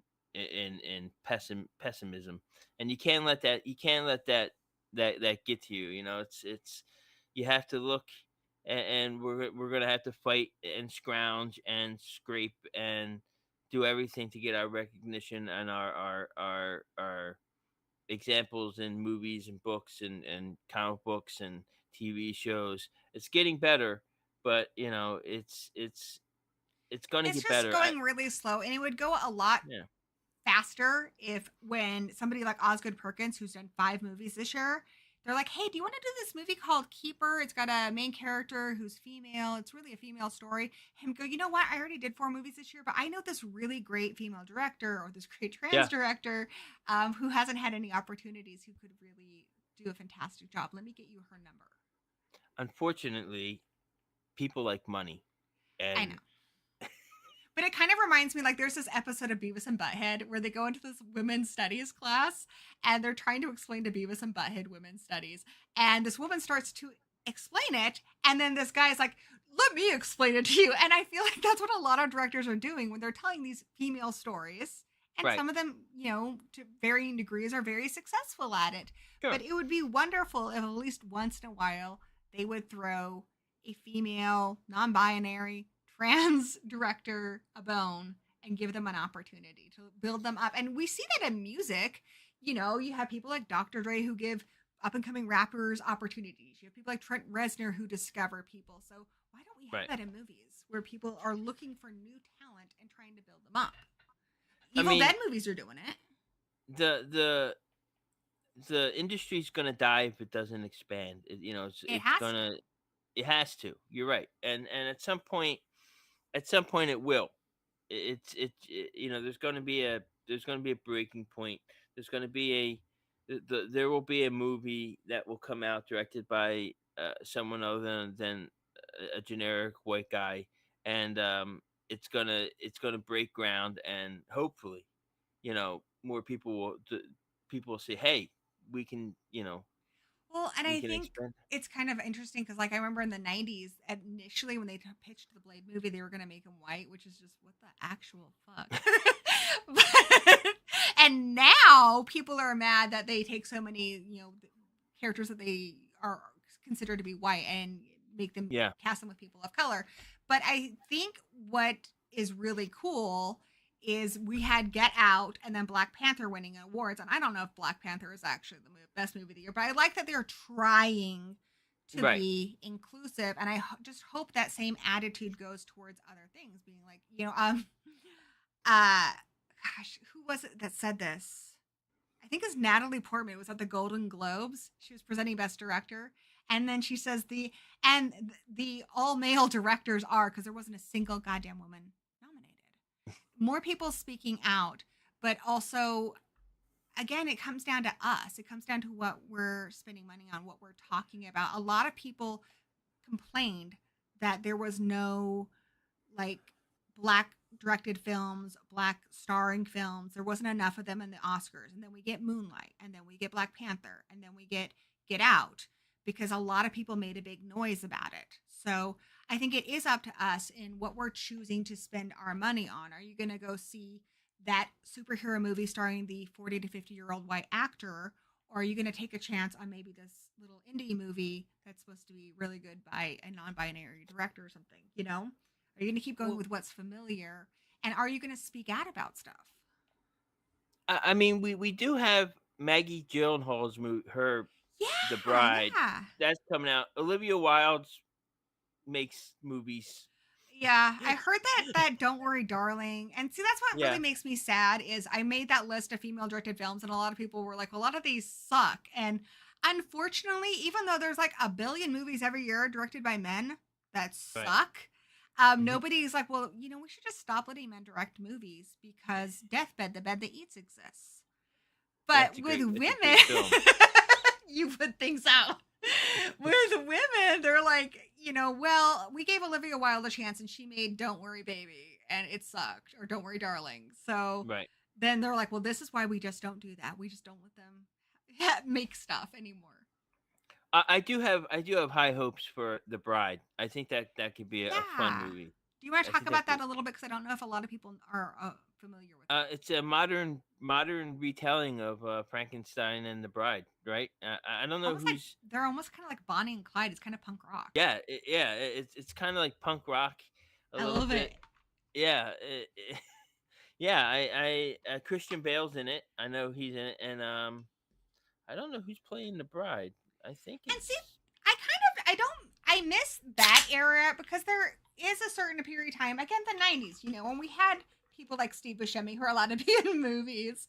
There was a certain amount of time where you would cast people in different kinds of roles. Like people like Christian Bale is one. You mentioned Gary Oldman, who can really transform. And that's the other problem with just casting the same people in the same kind of roles over and over again, is we're not giving people an opportunity to really transform into a character and to, well, do their job, act. right. Yeah, I don't see a lot of people who do what Gary Oldman would do, where he's Dracula, and he's not just cast in these things just because he's hot and popular. He was cast right. because he's good. Yeah. Christian Bale is good. Yes. I think we should also just expand the way, if you want to utilize these really popular actors, maybe give them a challenge. Sure. You know what I'm saying? Like Margot Robbie, she's fantastic in I, Tonya, but I don't think she's really utilizing a lot of her talents in the 4 billion movies she's in every year. Or Sydney Sweeney, like I said, she's good in a couple of the movies I've seen, but she gets put into a lot of blasé stuff. Let them act. Yes. Let one second. Yeah, I mean, representation is important in media, behind the screen and in front of the screen, and I feel like, I know you think it feels kind of bleak right now, but it's gonna get better. I'll I say think. something positive to go back on what I said, or to turn it in a way that's better, I guess. As bleak as I think it is, just because I get really, every year we do the Oscars, and every year when we're trying to do best screenwriter and best director, I just get really, really depressed when there might be one female. Same thing with even like best books and stuff. It just makes me really, really sad because, guys, it's half the women are not a minority. No, it's ridiculous. So it's like, if women aren't getting treated fairly, then what chance do the minorities have? I mean, really, how many Christopher Nolan movies do I need to see? Exactly. But I will say this, and in a positive way, just like me as a child, I feel like I had a whole bunch of this cool group of boys movies shoved down my throat.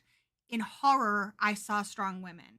In horror, I saw little girls, even in movies like, Halloween 4. In horror, I saw what I was looking for, the movies that inspired me. And in horror, I think more people are getting these opportunities. Nobody knew what Jordan Peele could do until he did Get Out. Nobody gave him a chance in the other genres, but horror, Right. Horror is, I think, more progressive than a lot of other genres. I think action movies have remained relatively unchanged since the 90s. Same thing with your rom-coms. Though there are exceptions. Happiest Season, we love that. I wrote I have a book that's being edited now, and the main character is a trans man, and it's essentially Death Wish with a trans man, and I let my trans friend read it, and he was like, I've been waiting for a kick-ass action story with a trans person in it for a long time, and I said, well, I'm glad you liked it, but yeah, I mean, right now it's being edited, it's a mess right now, but hopefully one day it won't be. But we're in a writer's group, so you should let me read it. Yeah. You're like, yeah, whatever. I'm not gonna answer that.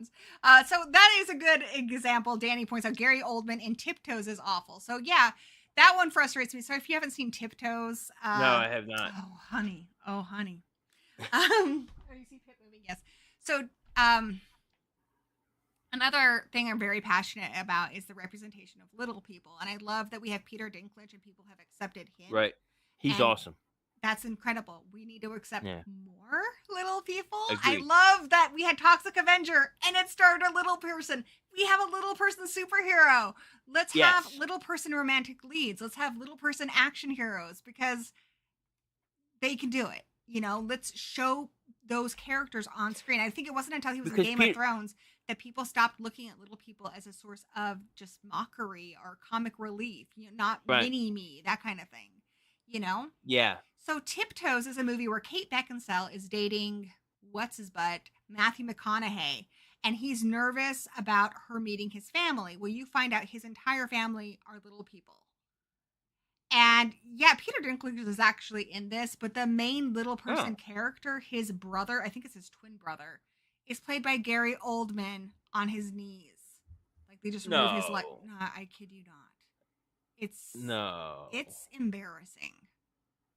That's bad. And if you've watched like read like Warwick Davis's book and stuff, it's so hard for little people to get roles that are not them being the stunt double for children, that are not them playing some mythical creature like a leprechaun or something. That's why Peter Dinklage refuses to do that.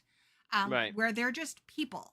It's like we said before. Yeah. Yes, they're little people, but they're also people. They're also men and women and mothers and fathers, and they have all the same things that they want to see themselves in romantic movies and such too. So, maybe instead of casting Sydney Sweeney in 6 movies this year, we could have a little person cast, and it would mean the world to that community, because I can't think of a single serious movie where a little person is the romantic lead. Not one. But I can riddle off a whole list of Margot Robbie and Sydney Sweeney ones. We've seen this movie a lot. And there's other actors out there other than I love Peter Dinklage. I could listen to him read the phone book. Yeah. But there's other actors out there that deserve roles as well. Warwick Davis, he actually got a lot of hate from the little person community when he did Willow, because all the little people were cast in background roles, and typically you just get background roles. And he, though he was very young, got this very, very prominent role, and they were just like, it's just not fair. Because they work so hard and they get so little. There's just no opportunities. No. And what's really sad is, we can say with trans actors, it's awesome that they get to play cis roles, but very rarely little people just get the opportunity to just play people. Unless it's something that's supposed to somehow do with their size, they don't get those opportunities. When, look at, I mentioned Scream earlier. McKenna Grace is in it. Why can't one of Tatum's friends be a little person? Explain this to me. Why does it have to be McKenna Grace?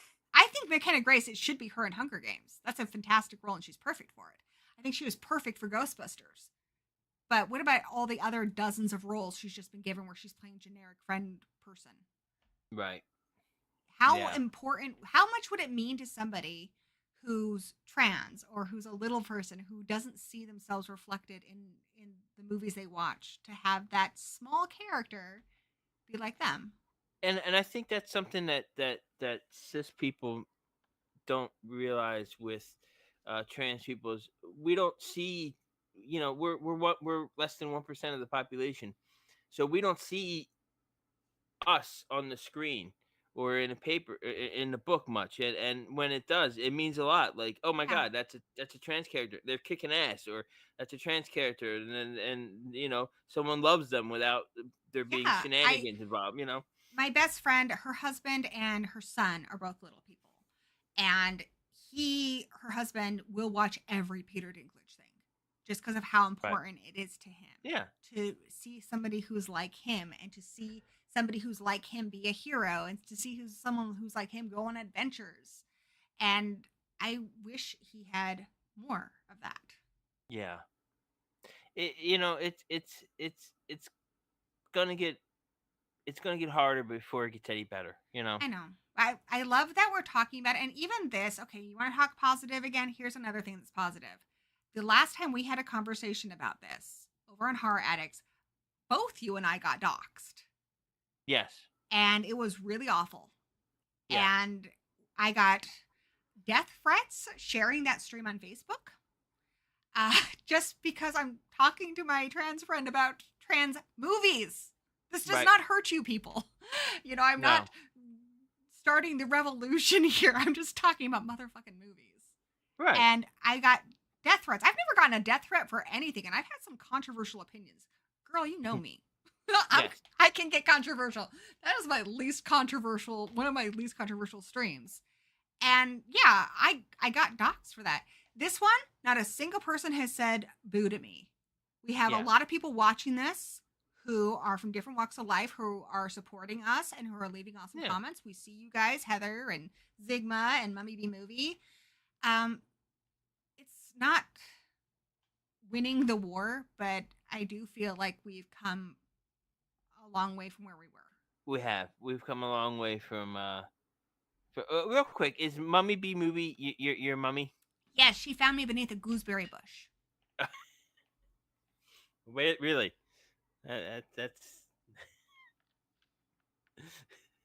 That's why we have the same last name.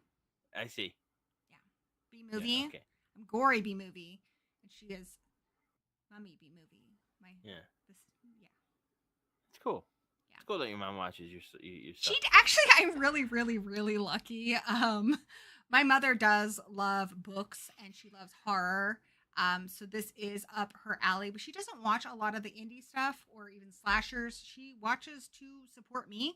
And I like that she's made some really cool friends here in the chat, and she'll tell me, she'll be like, oh, I loved so-and-so guest you had. And she finds a lot of things, people online that she likes through my streams. But my brother Zigma, he is not a horror fan. Once we were talking about Texas Chainsaw Massacre and he called him Skin Face. No. He doesn't watch the movies. Occasionally there's something that he likes, but he's really not into it. He watches these streams too because he likes me. That's nice. So, even though that's not something we have in common, he supports me. So yeah, I'm very, very, very lucky that my family supports me so much. Actually, want to hear a funny story? Sure. I don't even know if she remembers this. So I kind of fell in with the LGBT community here before I even realized that I was pan. Okay. Back in the 90s and early 2000s, there was kind of this idea, like amongst a lot of the gay people I hung out with, that you were either gay or you weren't. Like they didn't really trust that people could be bi, and I had never heard of being pan. So yeah, and I knew I had a boyfriend, so I knew I liked guys, but I kind of felt like I liked girls too, but my gay friends were telling me like, no, dude. So it was confusing, but almost all my friends were gay. I went to a gay coffee shop called the Breakwater, and I was, I think, the only at the time gay person who did the drag shows. Her name was Sunny Boner. It was pretty cool. But I remember the first time I was going to go to Pride Parade, because my best friend Katrina and I were going to go, and my mom was so excited. Like, I think she was ready to, like, paint the whole house rainbow. She's like, oh, that's so cool. You and your girlfriend are going to Pride, and you're a lesbian. I'm like, oh, no, I'm just going to support her. Because I'd go to P-Flag every week and stuff, too, just to support her. You know, it's friends and family, too. And she was like, oh, you're just a boring straight girl. But, you know, look at me now, Mom. Now I'm Pan. Dreams do come true. But I had no idea what Pan was back in the day, so I didn't really know how I fit into everything. I knew that was my community. I just didn't know where I fit in there. I'm offended. You have a best friend that's not me? Well, actually, Katrina and I haven't talked in a very long time. At the time, she was my best friend. I'm just teasing you. But you are one of my best friends. Correct. You're one of mine as well. Thank you. I love you. I love you. So, can we talk about Christmas horror movies real quick? Yes, we can. We've been doing some heavy stuff. Let's take a break. Awesome. Also, we talked a bit about like being sober and stuff before, just to tie into that, just a minor segue. Sure. It used to be a thing where I would prepare an alcoholic drink for streams and stuff because I would be nervous, and now I just do soda. So I remember one stream you wanted me to tape my hands with Colt 45. Yeah, so hands. That was when I had the show Ghouls Night Out, which is where I would have women who are in the horror community talk about, you know, and so the idea was we would, in the middle of the stream break, we would play a slumber party game. But the problem was is sometimes we were talking about really heavy stuff. Like you and I were talking about heavy stuff, and we've been drinking, and now we're playing games. And so I feel like it probably wasn't the best way to tackle really serious topics. But, you know, look how I've grown, girl. Hey, we had a lot of fun. We had fun. We did have fun. And I still am proud of that stream. And I think we talked about a lot of really good stuff. Yeah, we think so too. Yeah. All right, let's talk about some Christmas horror. Let's get off the heavy. Krampus. What do you think? I love Krampus. I love Michael Dougherty. I wish I feel like he just keeps teasing us with that trick or treat too. I know. It's obnoxious. Just shit or get off the pot. Oh my God. I don't think it's going to happen. Neither do I. How do you feel about Santa's Sleigh? I love that. It's one of not only my favorite Christmas movies, it's one of my favorite Canadian. It's the most Canadian movie ever. And I said this on our Christmas room we did the other day. It has curling in the climax. That's as Canadian as it freaking gets. In the beginning, they take like every beloved Canadian actor and set them on fire. And you have Goldberg in it, which is just fantastic. They made that movie today. I guarantee you would be Jacob Elordi. I kid you fucking not. But they took a chance on Goldberg, and I feel like he delivered. You watch this movie and you're like, James Caan, Fran Dresser, really? Because they're Canadian treasures. Yeah, and then they get murdered horribly. Yeah. Oh, it's so fun. It doesn't take itself seriously at all. No, it doesn't. And it's one of the rare supernatural Santa movies where Santa is bad. Like, he's not Krampus, he's just Santa. Yeah, and I love that he doesn't want to do the job. Like, being Santa is a punishment, which is kind of cool. It's got a unique lore to it. Like, it's genuinely good. Yeah. Yeah, it's a fun movie. You can find that and watch it for free on YouTube, y'all. Can you really? Yeah, I'm gonna put these in the chat too, because last time I talked about Christmas movies, my mom's like, I didn't know about any of the movies you talked about. So as we talk about them, I'm gonna put them in the chat. There was a movie I watched last year called Christmas Bloody Christmas. Did you see this? That was cool. So Christmas Bloody Christmas is the Terminator Christmas movie, and it's on Shudder. It was very punk rock. Yeah. It was very cool. It had a really good vibe to it. And unique. And then you have this robot Santa just running amok. Yeah, that was a fun movie. Kind of tying to what we said earlier. So there is a movie, and I don't want to say for certain, but I'm almost positive because all their movies have been about trans characters. I'm pretty sure that one is directed by a trans director. But Christmas Carnage. So it's really low budget. Guys, go in with reasonable expectations, please. These people have no money. All right? These special effects are crap. But the story is good. What I love about it is it's like a Nancy Drew Christmas movie is what it is. There's like a murder mystery, and you have this really cool trans girl who's basically Nancy Drew solving it. And then there's also Christmas stuff going on. So, I mean, it's really good. It's called Christmas Carnage. Okay. But I I'm love gonna. the character so much that I was like, oh, I would love a series of these movies. You know how we have like the Inspector LeBlanc films right now? My son loves those. We just saw Wake Up Dead Man. He eats those up. Oh yeah. Perot. He loves all those great detectives. My son is an 80-year-old man. But I would What love. about What about Columbo? Does he watch Oh Columbo? gosh, she love. So we have I a love thing at our Columbo. home. You know, it's just me, my son, and my husband. And each night for dinner, we take turns picking what we watch. And most of the time, a lot of the time, he'll pick Columbo. So like he is an 80-year-old man. every Sunday I watch an episode of Columbo. I love it. It's my Oh, favorite you show of know all what, time. Danny, you go do that outside. Like, nah. He's like, Gory's been ranting about casting because she just wants more roles for Adam Scott. You know how much I hate Adam Scott, guys. You guys know, no. You're a fan of Adam Scott? I hate Adam Scott. I don't. Okay, you know what? Hate's a strong word. I don't hate Adam Scott. I feel like I'm pretty accepting of most people, and sometimes I don't know. Adam Scott is the one person. It's just is his face. He has this really smug looking He has a punchable. punchable face. You, Yeah. you see it too? Yeah. You see Yeah. it too? He's a punchable guy. Annie, you just became my best friend. Because nobody gets it. Everyone's like, oh, he's an American treasure. He was in Parks and Rec. He's in the show Severance. I love him so much. Put him in everything. I want to slap the shit out of him sometimes. I hate him. I was watching he's in one of the Hellraiser movies, Hellraiser 4. I'm like, why is he in this? What did I do? Right. Why is this happening to me? He plays the French. He plays the French guy that steals the box for himself. Yeah, and Angelique. Oh, he looks so smug. Now I'm all riled up. Quirk says, I'm ashamed I haven't seen Krampus. Babe, go see Krampus. It's really good.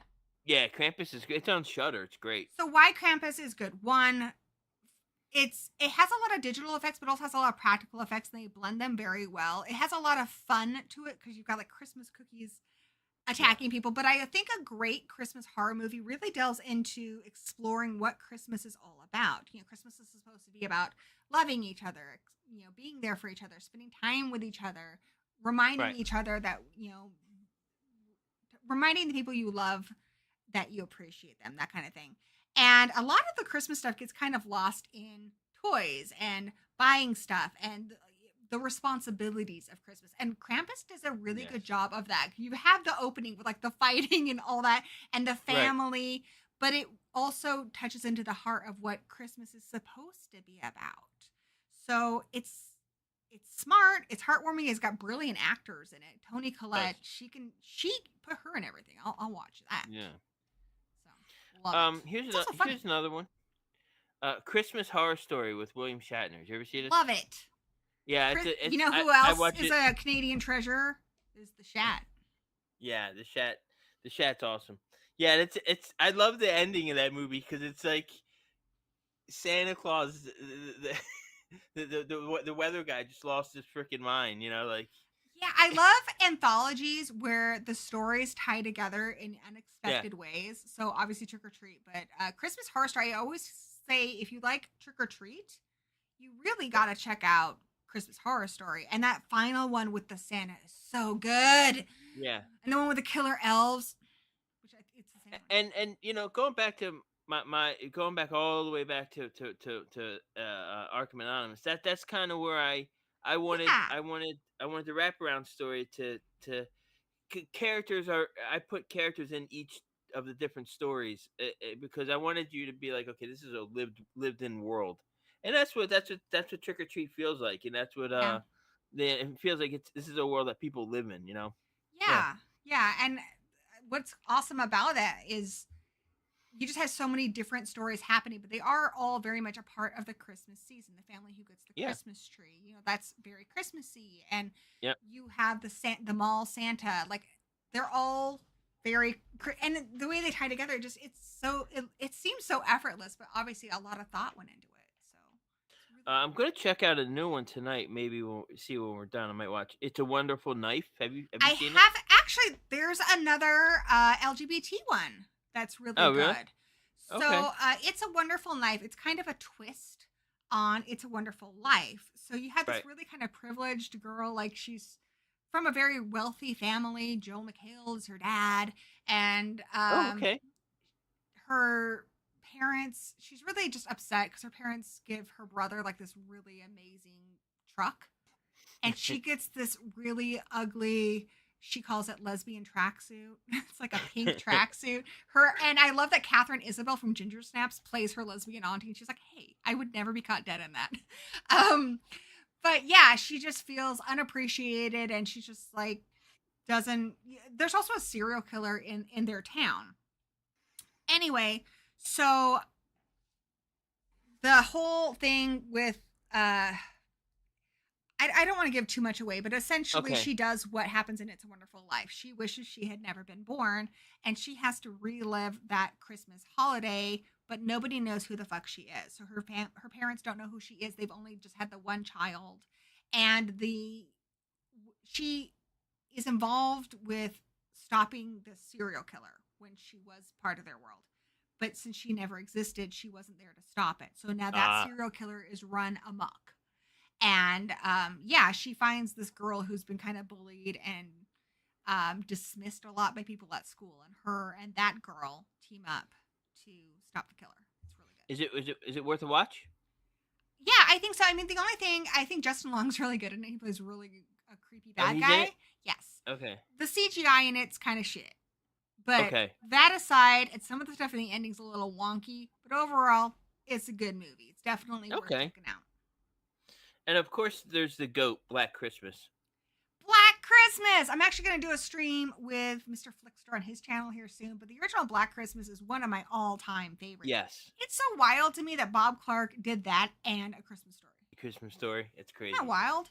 Yeah, it is. It's crazy. Every year on the 24th, me and my buddy will live stream it together and watch it while I'm finishing up wrapping Elvis presents. would watch that movie every year. It's like his favorite movie. Elvis? The King? Dude, the King. Wow. Yeah. Well, that's pretty good.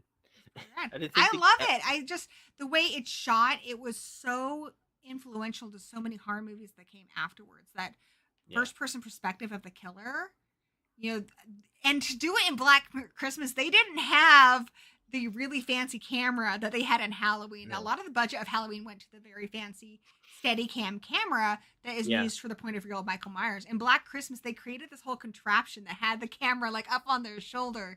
So they really had to do some creative stuff to make that happen. And just Margot Kidder is so good in it. The girls are so good in it. It's so good. It's so good. Fellatio. It's so underrated. Fellatio. That's how I learned what fellatio meant. Because I had to look it up when I first saw the movie. What did you think of the second remake? So the second remake, that one just it frustrates me because they did let a woman direct a horror movie, and I feel like she abused the platform. For starters, she didn't want to make Black Christmas. She wanted to make Slumber Party Massacre, which kind of fits a little bit better. But yeah, I feel like she just didn't understand the assignment.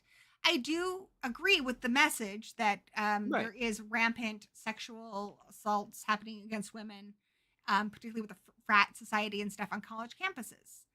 And it's kind of cool to have a bunch of girls kind of stand up for it, against it, and do it in a way that also combines some supernatural stuff. I'm all on board for that.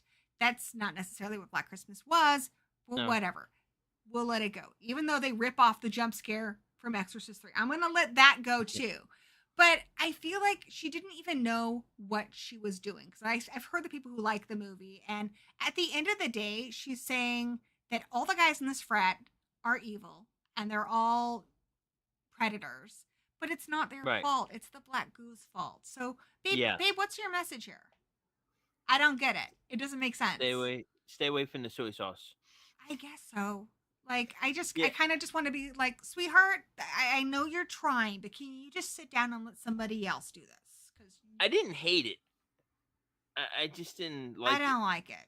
I thought the messaging was really confused, and it got so much hate that I think it did more harm for women than good. Yeah, I could see that too. Definitely. And it's But a shame I she hear, had some good actors in there, but it's just so on the nose. You can have a movie that explores themes and has a right. message in it, but if all you have is message and you're just pounding that into the ground, nobody is going Yes. to enjoy watching it.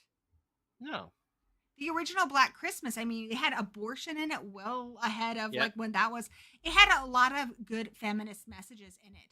But when you think about Black Christmas, you're like, oh, that movie scared the shit out of me. Like when it's the phone's ringing at the end with the eyeball and stuff, that's what people think of. And when you think of a horror movie, your first thought should be that movie scared the shit out of me, not that movie pissed me off.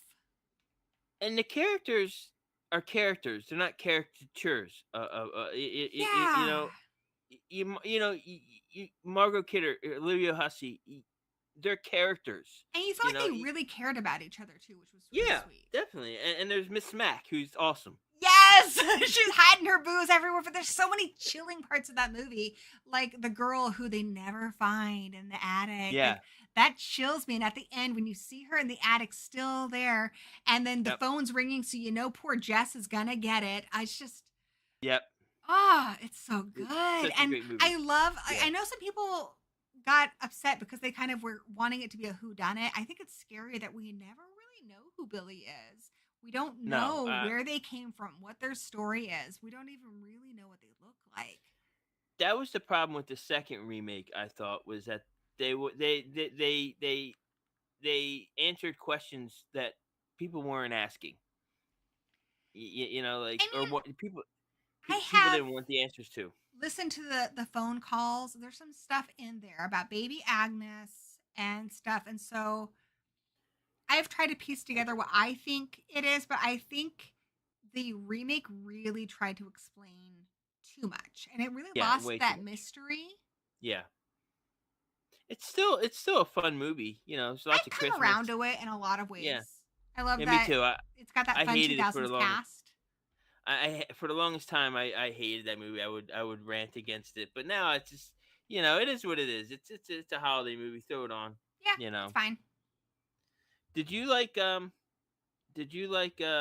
Violent Night? I did like Violent Night. Yeah, that was the one a with fun David movie. Harbour that came out. Yeah, A year yeah. ago? 2 years ago? Yeah. That was fun. 2022. Yeah, I liked it. Yeah, that was fun. They're doing a sequel. Nuh-uh, really? Yeah, 2026 is coming Guess out. what's getting a sequel? What? Another sequel. My favorite Christmas movie of all time. Motherfucking Gremlins. Yes, finally. About time. Ah! Yeah, I'm excited. I think it's sad because I think we would have gotten more sequels if Gremlins 2 had done better, which is a bummer because I think those of us who were children in the 80s loved that movie. It was so fun. I remember my friends and I, we would all be like, oh, I'm going to be the Bat Gremlin and I'm the Science Gremlin. Like, that's how we would play, you know? And it's just a bummer that I think the adults at the time didn't like it, so it bombed. But I'm glad we're finally getting a part 3. For Christmas, my mom, she bought me a Gizmo plush doll back in 1990. So I still have it. So this thing is like pushing 35 years old, and it's still hanging. Yeah, Gremlins has a special place in my heart. I love Gremlins. And what's cool about that one too is it is also genuinely scary. Yes, it is. I told the story again last week, but like my brothers would have me check the bathroom and check the medicine cabinet. I remember specifically the medicine cabinet and the bathtub drain. And I think it's because of the scene where the teacher gets attacked. But they were afraid that there would be gremlins in the bathroom. Like, and it gets under your skin. It's not necessarily like I'm even afraid of the gremlins. For me, the scariest part is at the end of it where he's kind of like, you know, the next time something's like not working or whatever, you know, maybe it's a gremlin. Just the creepiness of it, and then the image of that empty street. Just that part gives me chills every time. Yeah, it's such a great movie. In a good way. Yeah, definitely. The only downside to Gremlins was that we got ghoulies, critters, hobgoblins. Well, Critters was already written before Gremlins. Oh, was it? I didn't know that. Critters was written before, it came out after Gremlins, but the screenplay was written before Gremlins came out. Oh, and I don't think Critters deserves to get lumped in necessarily because, like, it's so weird. You got the bounty hunters and space, and it's its own thing. Oh, freaking let me All right, I'll give you that. It's a pretty bizarre. It's a pretty bizarre Yeah. franchise. Even the remakes sequels that they did a couple years back, the TV show. Yeah, Didn't they that do was a TV fun show? one, and they brought Gilbert Gottfried in there, so that was cool. I But love yeah, Critters. I maybe maybe I should give Critters a second chance. I've only seen it. I I've love only seen Critters. the I mean, series even in once. the first one, which is one of the, I think Critters 2 is the best one, but yeah, I just think it's just adorable. Like they're just foul mouthed and awful, and they love to eat. They're basically like Oh, all that's the right. worst parts of my personality. I just it's fantastic. They're like cats. Yeah, Only they like are. just cats are worse than Yeah, I than love Critter. them, and I love the human characters. I mean, it's really great franchise. Yeah, Not okay. huge on That's Critters pretty- Attack, and Critters 4, but Critters 2 is the best. Critters 1 is good, and Critters 3 is great. And I liked Critters, the new binge. I'm just bummed we can't watch it because it's not streaming anywhere. Even though that was the first video I did in this channel. Was it? Oh, those shit's coming off. What's up with that? Look at that. I smear it around. Here we go. Here. There we go. Yeah, Critters are great. I do agree though that afterwards we had so many just Gremlins knockoffs. Like you got Munchies and Ghoulies has its kind of its own thing too, but I feel like they really capitalized on the Gremlins. Yeah. For their marketing, which is Yeah. kind of a bummer because you watch Ghoulies and you're like, wait, where's the freaking Ghoulies? Because they're barely in it. You know? It's a lot. Yeah. Yeah. Even the poster, you know, had it had the ghoulie in the toilet, and originally the Right. movie didn't have that scene. And I guess I know. they were It's like, crazy. wait, you had that on the poster. You should put that in there, and that's the best part. And the tagline It will is get you in the end. If that movie had more ghoulies in it, it would be a classic. You know what movie has good ghoulies in it and was the first movie that Matthew Lillard was in? Ghoulies 3. Ghoulies Go to College. Really? Yeah, I'm full of little monster information for you. That's my specialty. And Matthew Lillard information as well. I am. I'm full of it. You're definitely full of it. You can take that to the bank. So, okay, I have not seen Elves. So, for those of you who are hopefully still watching, I have not seen Elves, and I pride myself on being an aficionado of 80s horror films. This one has gone under my radar, and we did a poll. It was between that and Werewolf Santa, which I also haven't seen, but it's got Joe Bob in it, so eventually I need to see it. But I found both these movies, well, you found Elves for me, on YouTube. So for the B Movie Coven, which is what I call the patrons and channel members of this channel, Fridays I try to do members only streams. Sometimes we do like game nights and stuff. But this weekend, we're having a Christmas party, guys. We're going to watch freaking Elves, and I'm going to see it for the very first time. So can you tell me what I'm going to be getting into? Oh, yeah. You're in for... Oh, man. This is a Dan treat. told me that there's not even elves, plural, in it. No, there's an elf. Elf. But it's not even an elf. It's more like a... It looks like the creature from Leprechaun Origins. Oh, gross. Yeah, so he's kind of gross Hornswoggle? looking. Yeah. he kind of has that look. He's not generic. Essentially, I will warn people because this is important. You do see a cat die in this movie. So if you're not into pet death, which you shouldn't be, I skip it whenever I watch it because it's needless. You don't need to see it. You know, she could just. There's ways around killing a pet on screen. It gets me in the feels because I have 5 cats and a bunny myself. You know, so I don't watch that. But essentially, Grizzly Adams, the guy who plays Grizzly Adams, is a burnt out former detective who takes a job at a mall as a mall Santa. Meanwhile, you have this story going on, and then you have this girl and her friends resurrect an ancient elf that was created by the SS back in World War II. Oh, the 80s.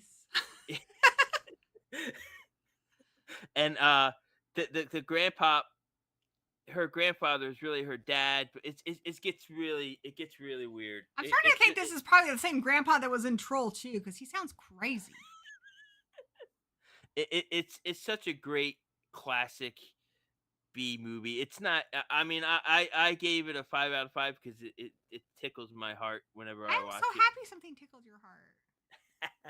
Yeah, I could be moved. And it's just there's a great line where like Grizzly Adams, he's getting dressed up in the Santa outfit, and he looks over and there's the chalk outline of the previous Santa, and he goes, "First you're Santa, then you're dead." And that's just that. I mean, that's and he delivers it with like all like he finds a book on elves somehow and at the library, That's and it's wild. And it's in the section 666. So like so there's a lot cheese. of it's Christmas cheese. It's fantastic. Elves. Us and our buddy Tony, we used to have the cheesy movie club where we would just find the most ridiculous movies like Zardoz and stuff. So right. I just think those were a good time, especially with friends, you know? Yeah. Yeah, definitely. Like Winter Beast. I have to become a channel member so I can You were a channel member? Was I? Yeah, I think you got one of the gifted ones. A couple times a month usually I gifted some out, but yeah, you should become a channel member and watch it with me. Yeah, because I was gonna watch it before this stream so that I could talk to you about it, but I was like, no, I mean, there's very few like classic horror movies that I haven't seen, so I was like, yeah, it could be fun to watch with other people. For the first time. Definitely. So you can see my first time reaction to it. Yes, I'll be. Here's a joy. I'll be chopping up octopus for my dinner the next night in my party. Oh, but see, that hurts my feels. I just read that book, Remarkably Bright Creatures. So sad. It's basically like this woman. She works at an aquarium, and her son was murdered. Well, her son, they think he committed suicide, but she thinks something happened to him. And her husband's her life's just really sad. But she kind of befriends this octopus, and he actually knows what actually happened. And he escapes his tank at night, which is based on a real octopus that was at the Seattle Aquarium that would get out because they are really, really smart. And they couldn't figure it out. So it's crazy. Yeah, well, this Saturday is my Feast of the Seven Fishes, so I got to do a lot of prep work for it the night before. What are the other fishes? We'll have scallops. Oh, those are delicious. Yes, clams casino. I love me some seafood, actually. I'm giving you shit about the octopus, but it actually sounds really good. Can I come over? Shrimp, stuffed octopus. I love shrimp. I could eat a billion shrimp. Calamari, salmon, crab lasagna. I'm missing some other stuff. We have. You should cater the watch party. There's going to be like 11 dishes, so that's so cool. Yeah, so I had to move it up. Yeah, it's too bad we don't live closer because my mom, you know, because I grew up in England partially, and of course she, you know, is English. She says I make the best fish and chips ever, and I'm like 80% sure it's not entirely biased. But if I ever cook for her, she's like, you got to make fish and chips. So everyone says mine are really good. Oh, there you go. Who doesn't love good fish and chips? Like I do. Really I love fish and chips. Yeah. Are there any other Christmas movies we should shout out or talk about? Silent Night, Deadly Night 2. How do you feel about that? I think it's one of the greatest films ever made. I actually met the actor in it, and it was kind of funny because he'd never done conventions. Eric Freeman. You met Eric Freeman? I have. And he said he never did it because he felt like people were just making fun of him. And he's like, it's so cool to come to the convention and find people actually really enjoy the movie. And I was like, yeah, you make the movie with a red car. Like, yes, it's over the top, but it's entertaining. Oh, it's so good. And honestly, jokes aside, that umbrella kill, that's like on my best of all time. That's awesome. Yeah, it's garbage days. It's like garbage day. Have you seen the new one yet? Yes. What did you think? I haven't seen it yet. I'm going to go see it tomorrow. But I heard the garbage day gets a reference, and so now I'm super excited. It does. I'm going to die. What did you maybe you turned me into a floaty arm guy. What did you think of the first remake, Silent Night? It's okay. I mean, it's not really fair that I say this, but I feel like it was a little mean spirited. Like it just kind of gives me the ick. But Yeah. then honestly, that's fair because the original Silent Night Deadly Night is sleazy. It is mean spirited. There's a reason why people picketed it and stuff, and it's not just because Santa was a killer. Like it is. It's we've got people being assaulted in all kinds of ways. Like it's sleazy and it's mean, and I feel like Silent Night stayed true to that. So it's worth Uh, checking out. I don't like it as much, and I think the reason why is I feel like the character of Billy balances the sleaze and the violence yes. Yeah. because he's so wholesome, and your Yeah. heart goes out to him as he is just beaten down, and he becomes this killer. And I think that's what's missing from the movie Silent Night the remake is you don't Yeah. have that wholesomeness to balance it out. Um. Did you ever see What I about Trapped? Christmas Evil? Christmas Evil. Yes, that's a great one. I feel like that's like the best, like as far as like the psychology of like Yeah. psychological horror Christmas movie. Yeah. Just I think of it like the Norman Rockwellness of Christmas, like how people put it on this pedestal where everyone's like their best, and I don't think it's attainable, and I think that's what drives the guy crazy. That you cannot have people be naughty or nice, and people are mostly kind of in the middle, and that the world isn't that simple, that the world can be kind of fucked up. It just breaks him. He wants this perfect Christmas world and it doesn't exist. What is the? There's a movie. I can't remember the name of it now, but it's like it's with a kid. It's Home Alone. Better watch out. No, no, no, no. This one's a little kid. He lives Oh, in a Dial man. Code Santa. Yes, yes, I that's a got great you. one. I love that one. That one is so rad. So guys, Yeah. it has a few different names. I only remember Dial Code Santa Claus. This one is criminally underrated. So I am writing it in the I agree. chat. It's a French film. It's really bizarre because it has like a Tanya Tucker song in it. It's really weird. But I've talked about this before. Do you want to tell them what it's about? There's a kid it's essentially Home Alone with a psychotic. Before Home Alone. Yeah, before Home Alone, and yeah, the guy there's a guy who comes in dressed as Santa. I've seen it once. He So just tries it's to. Christmas time, and you know how there's like those. We had them in the '80s where you call like a 900 number, and you would get to talk to Santa. So Right. this mall is experimenting with these like payphones where you can dial Santa, and this guy he kind of poses as one of the Santas, and he actually ends up getting the address of this kid is crazy rich. His mom's like Yeah. the CEO of this massive mall company that makes all of the toys, and his mom's working late on Christmas Eve, so he is alone with his elderly grandfather, and then this crazy person who just pretended to be a Santa and answered one of the phones. I mean, he's only there briefly and he gets fired, but he still has this kid's address. So he goes to his house, and this kid, oh my god, he's so spoiled. He has a whole room of just like giant toys and stuff, but he uses all the stuff he has to wage a full-on assault against this person while also protecting his dog and his grandfather, who he hides in a suit of armor. Yeah. I know it as Deadly Games. That's it. That's the other one. I always forget that one. Yeah, that's a great movie. That's fantastic. It's so good. Rare Exports, another good Rare Christmas Exports is good too. It's Yeah. got a lot of tongue in cheek in it, but I just love that there's just a whole sea of naked Santa dong. movie. I mean, I like that we're getting more dong droppage in movies because I mean, I'm personally do not have a problem with like boobs in movies. I remember the Right. first time my brothers and I saw Species, and we're like, oh, sweet, we saw boobs. We were so excited, and I don't want anyone to see less boobs. Right. I just want to see more dong as well. Right. Like, don't take away stuff from us. Give us more things. And this year, I got Nosferatu dong. I got Dong and Toxic Avenger.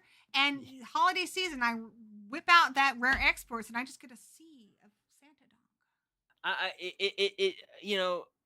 Christmas is my favorite holiday. Halloween close second, but I love.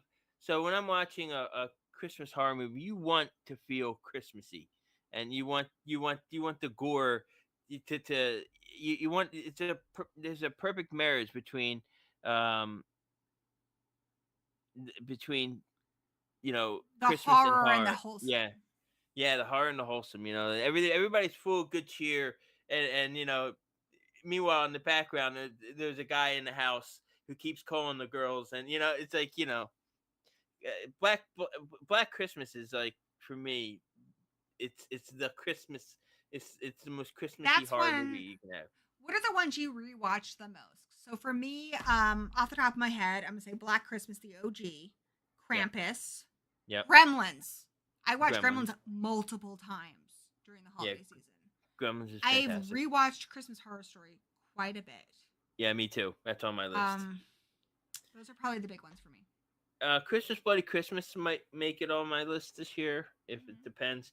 I still have other Christmas movies to watch. Like I watch The Feast of the Seven Fishes. Oh, I really like Anna and the Apocalypse too. What? I haven't seen that one.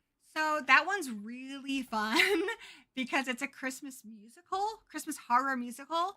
So their town, they get a zombie epidemic. So people are turning into zombies. And so she wakes up and it's just, she's doing a big song and dance number. And then she's also beating zombies with candy canes.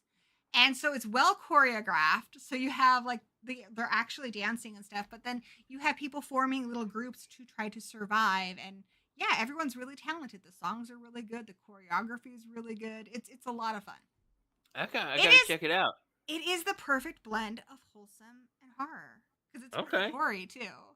Is it really? Yeah. Yeah, it reminds me of like, how in Shaun of the Dead they kind of form like little groups and you're really rooting for certain people to survive and stuff, and then it will also break your heart when people die. It's kind of like that, but it's also fun, like Shaun of the Dead. Shaun of the Dead is one of my. Can I tell a quick story about that? Of course. About Shaun of the Dead. Okay.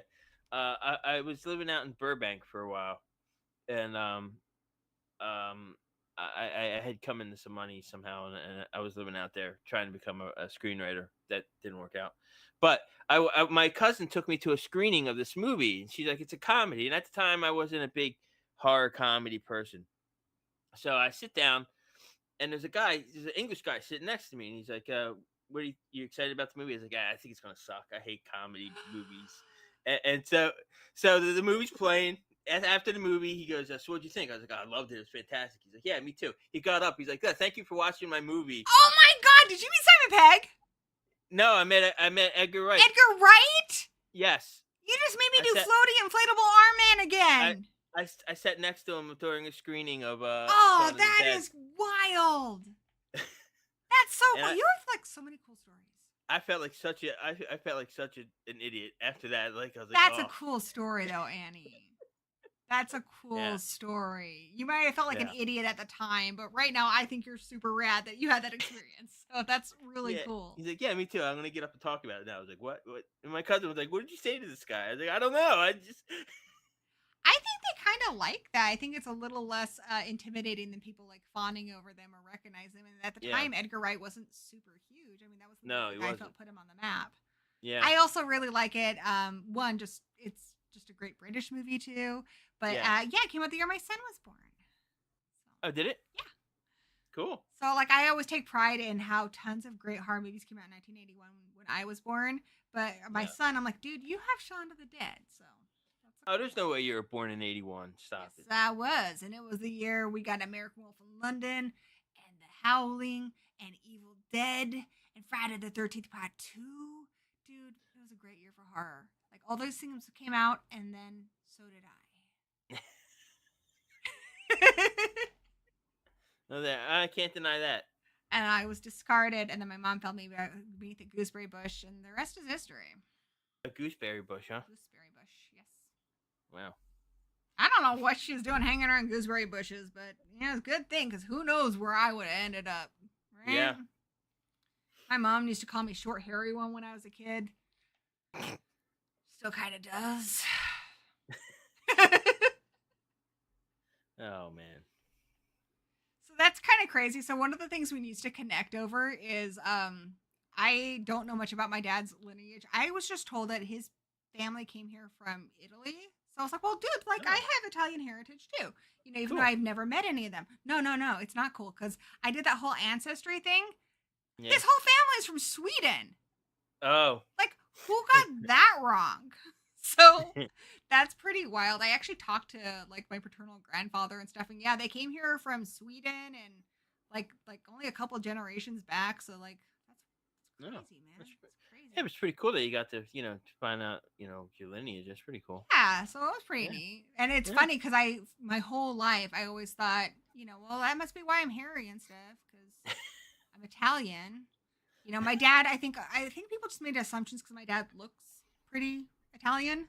Yeah. Like he's just, and I was born with black hair too, and he's got dark hair and stuff. So I think people just made assumptions. But yeah, yeah, no, I'm Swedish, dude. Wow. I'm a hairy Swedish person, so. Oh, there you go. There you have it, dude. I could be like a Skarsgård or something. You never know. Skarsgård, huh? Yeah. So, but yeah. Hey, have you been watching the Welcome to Derry? I haven't seen it. I'm like the only person who hasn't. And I'm like, you watch. My mother is in the chat. She's gonna be like, I told you need to watch it, and and I haven't. And my mother doesn't sound like that. She sounds very lovely. I'm just terrible at voice acting. At any rate, I haven't seen it, but yes, Mother, I know I'm mostly British. I'm a lot British because even on my dad's side, there's British people, so I'm just very, very British. Well, there's nothing wrong with that. Yeah, I know, it's true. Yeah. And I'm proud of that, so that's cool. My mother's getting so upset about it. Like, that's what Gory B Movie stands for. Gory British Movie. That's my name. But no, my mom loves Welcome to Derry. What are you thinking of it? Without spoilers, because I haven't seen it yet. I want to just binge it. Oh, you haven't either? No. So I was kind of nervous at first because I was like, well, I don't know, how interested I would be in that. But a lot of people say it's really good, and I do love Bill Skarsgård. I think he's incredible. So, yeah, I gotta check it out. I just December's just a busy time. Yeah, I got you, dude. Yeah, so I'm not. I'll get around to it. I still there's TV shows that I still haven't finished Andor from a year ago. What have you been watching? That's not Pornhub. Oh well. No, I spend a lot of time watching YouTube. There's a lot of great creators out there. Yeah, that's true. A lot of times I don't, because I got ADD. So a lot of times I have I know I'm not going to be able to sit through a movie. There are just times I know I can't. And I will end up spending as much time as the length of a movie, but watching YouTube videos. And it's like, you kind of watch it, but it's just a lot of stuff. So I like YouTube because I can pay attention for certain increments of time. I went to see one battle after another, and while it was good, it was like 3 hours long. It was like 2.5 hours long, and I just couldn't. I forgot to tell you the best part. Huh. When I did the ancestry thing, I found out I have a sister. I didn't know I had a sister. Yeah, I knew. Really? Yeah, I have a sister. Super cool. That's awesome. Yeah. She's Swedish too. I would think so. That's awesome. Have you gotten in touch with? Yeah, she actually lives pretty close, so we talk. Oh, really? Regularly, we talk like every other day. So that's fantastic. Cool. Looks nothing like me. She's like a cheerleader, and she's really cute and everything. But no, I think we have the same kind of like accepting attitude about things. So even though we're very different, we get along really well. Oh, that's great. Pretty cool. Yeah, I don't have any siblings that you know of. That is true. You could. I could. Well, I have one. I'll be your sibling. Oh, that's nice. Yeah, I'm like an awesome sister. So I got references. I do have a brother, but we don't see eye to eye on anything. So I haven't talked to him. That's why you got to get multiple siblings so you can pick the ones you like. I did, but he passed away. Oh, I'm so sorry. That's okay. It was like 30 years ago. It was fine. That's sad though. Yeah. Not to be too sad. This is the second Christmas without my mom. And it's been tough. Yeah, it's been tough, especially since my dad just got married. A lot of those family things, you start to notice people who aren't there. Yeah, especially, and it's weird. Like my dad got married at 83. Wow. Yeah, so That's like that how was, Robert De Niro and I think Al Pacino too, like had kids in their 80s. Like, yeah, yeah. ew. Well, luckily she's 81. He didn't marry like a 25-year-old. But like, So what is that? Like when they get busy, do like mothballs have to come like get involved or I don't know, but just like you know,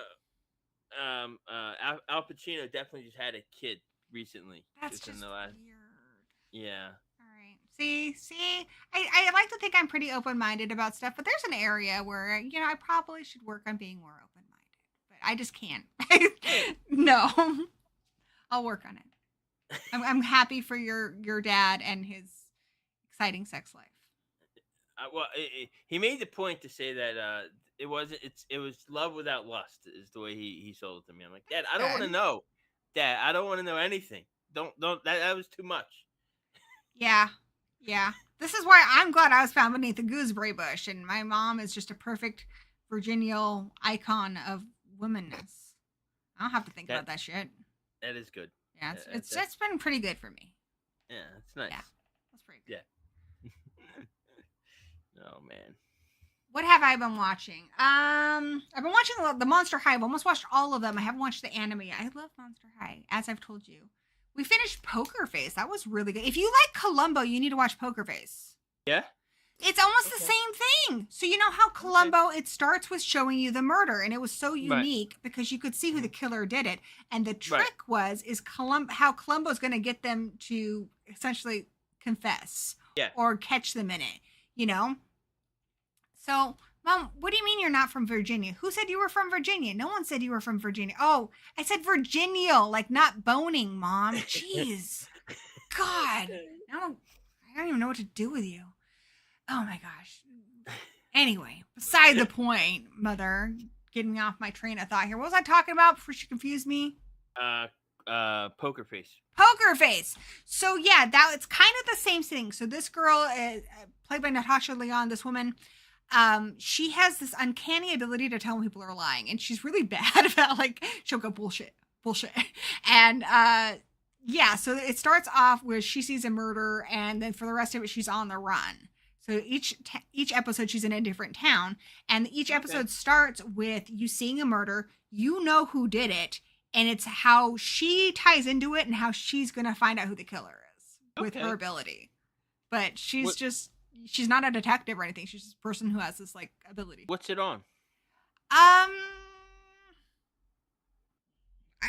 What network is it on? I just get everything from Amazon. Oh. It's that's right. I did watch that on Peacock. It's on Peacock. Okay, cool. Yeah. I'll check it out. It's pretty good. Yeah. Well, we have been streaming for almost 3 hours. This is one of my longest streams, but it's been fun. It's been fun. I'm glad. I feel like we've covered everything. We've been on our journey. I floaty armed at least 4 times. That's a new record. We ranted, we raved. There was some heartwarming stuff that happened. I think we're better people than we were at the start. We've grown. We've seen things. I wouldn't go that far. I mean, I've seen things because I actually have been able to look at her camera this whole time, and you guys haven't. So you guys have no idea. It's wild. No, I had a lot of fun. I'm very glad you asked me to come on. Yeah, we gotta do this again soon. Yeah. And hopefully you guys in the chat had a good time hanging out with us. I had fun hanging out with all of you. Annie, let us know what's coming up on your channel, which I haven't plugged that yet. It's the Manic Reviewer. Yep. And Annie reviews a lot of movies and stuff. Tell them about your channel and what's coming up. Well, congratulations. I'm deleting my channel. What? Yes. Starting January 1st, I'm giving myself from January 1st to January 1st to get at least 600 subs. And if I don't, then I'm just gonna. I tried, So I'm gonna try. My reaction videos that I used to do that were fun. Those were fun. Reviews, playing video games. I'm gonna try it all. Everything under the book to get subscribers. Well, if you do too much different stuff, it will be harder to build an audience. Just be That's true. Do what you want to do. Yeah. And live streaming helps a lot with getting the watch time and stuff too. Does it? People will watch anything if it's live. Like it's like back in the 90s when you'd be flipping through the channels and you're like, I'm not into this infomercial, but it's what's on. Seriously, start live streaming. Have me on your show. We could talk about more stuff. Yeah, that sounds fun. Yeah, it does sound fun. So I'm gonna give myself a year, and if not, then then I gave it a good shot. No, so that's all you can do. Well, what I like to say a lot, especially when I get down about YouTube, because I've been doing this for a long time, and this channel's not super huge or anything. Right. But I remember being in high school and watching Wayne's World, and I was like, "That's so cool!" Or Pump Up the Volume, where it would be illegal to have your own radio show, or you'd have to figure out public access to have your own show, and we have our own shows. Yeah. And yeah, we have people who actually watch them. So yeah, high school me, middle school me would think this is pretty rad. Yeah, it's great, But if it's not going to work out, I'd rather just focus, give it the year and then focus everything on writing. That's true, because the time you invest into stuff. I've gone back and forth on YouTube myself, and ultimately I've decided to stay with it just because I have a lot of my friends on YouTube. Sure. It's kind of wild to me that I haven't met like you or some of my other close friends in person, because it feels like, I've hung out with these people a lot. Right. But for me, like it's nice to stay in touch with not just the people who I interact with on streams and such, but the people who watch the channels, too. Yeah. Like I have a lot of people who watch the show, and I feel like, I've built a nice community of friends. So that's what it's all about. Yeah, so maybe you don't delete your channel, but you can decide that it's just another social media platform. Yeah, I don't think I want to delete it. I might just not post on it anymore, because I have, it's disheartening when you have videos that you got 11,000 views on, and then I have a video where I made a 2-hour video about Lost, and I got 60 views on it. That's why I took a hiatus, because I have videos that I spent like months working on that got hardly any views, and then I have like a video that's on horror addicts that it took me less than a day and it got tons. Like YouTube doesn't reward the amount of time you put into something. No, it really doesn't. But so we'll see. Hey, I might get all the subs in the world if I Well, Danny says give it your all. We're rooting for you, and I will do whatever I can to support you, and I would love it if you'd have your own show. I will say that's how I got this channel monetized. It's not a very big channel, but it is monetized, and it's from live streaming, which is thanks to my friends Steven and Knight for encouraging me to get into live streaming, and it's really fun. All right. And I'm just I'm just nervous about live streaming because you don't have to show your face. No, it's not just that. I do have trolls out there that specifically look for me, and I don't want to deal with them. So that's kind of why I don't know. Well, you can also, they've changed a lot of stuff too, to where you can make it to where only people who are subscribed to your channel are in the chat, and that kills a lot of that stuff. Does it? Yeah. Okay. And just having good moderators. If you ask me to be a moderator and watch your streams and get rid of the trolls, I will happily boot those trolls back to Nilbog. Goblin spelled backwards. Troll 2, and there's not a single troll in it. No, but I had a great time tonight. Yeah, me too. It's kind of funny because you mentioned that. In college, I got a literature degree, right? So we read Ursula Le Guin, Those Who Leave Omalis, and I was like, oh, that's Salem O backwards. And he's like, how'd you figure that out? I'm like, because I'm a big Troll 2 fan, and I think about weird words backwards. He's like, what's Troll 2? I'm like, just let's end the conversation here where I sound smart. But in the Lost River Killer, the doctor's name is Dr. Acula. Which that reminded me of Scrubs. I've never seen Scrubs. He Scrubs is about just a lot of doctors who work in this hospital, right. And one of them, JD, he has this whole idea for a vampire doctor movie, and then he's like, at the end, you'll see the doctor and Acula, and then it comes together, and you're like, it's Dracula. Oh no! Oh man, I ripped off Scrubs. Oh, I feel horrible. I thought that was an homage. No, I had no idea. Queric says, may peace rest on you, Manic. So guys, All of you who are watching, please let's get her started. She's hilarious, as you know. You've been listening to her for the last 2.5 hours. Her link is in the doobly-doo down below. You're also going to find links to both of her books. You can get them on Kindle Unlimited. You can get yourself a paperback. You know, you can read. It's good for your brain and your heart. And your heart. And I will be in the chat for elves. Thank you. That would be awesome. So those of you who are channel members, Quirk, I'm looking at you. Please join me Friday for a Christmas party. We're going to watch Elves, and it's going to be a lot of fun. We can just enjoy this wacky movie together. Mummy B Movie. I don't think you've seen it, so you got to come hang out with me. And if you're not already a channel member, it's like $5 a month, guys. And we play games. We do all kinds of stuff. And on my channel, I try to celebrate B movies and underrated movies, so I don't really review a lot of new release stuff on the channel, but I have tons of members reviews where I do. So you get a lot of stuff for your membership. You do. You do. It's a good value, is what I think. I think so. Yeah. All right, guys. Well, hopefully I'll see you Friday, and then also my next regular stream will be on Sunday. We're going to have Sean Erson here, and we're going to talk about 80s slashers. So stay tuned for that. Thank you again, Annie, for joining us. Thank you guys in the chat. And there we go. Until we meet again, blessed be.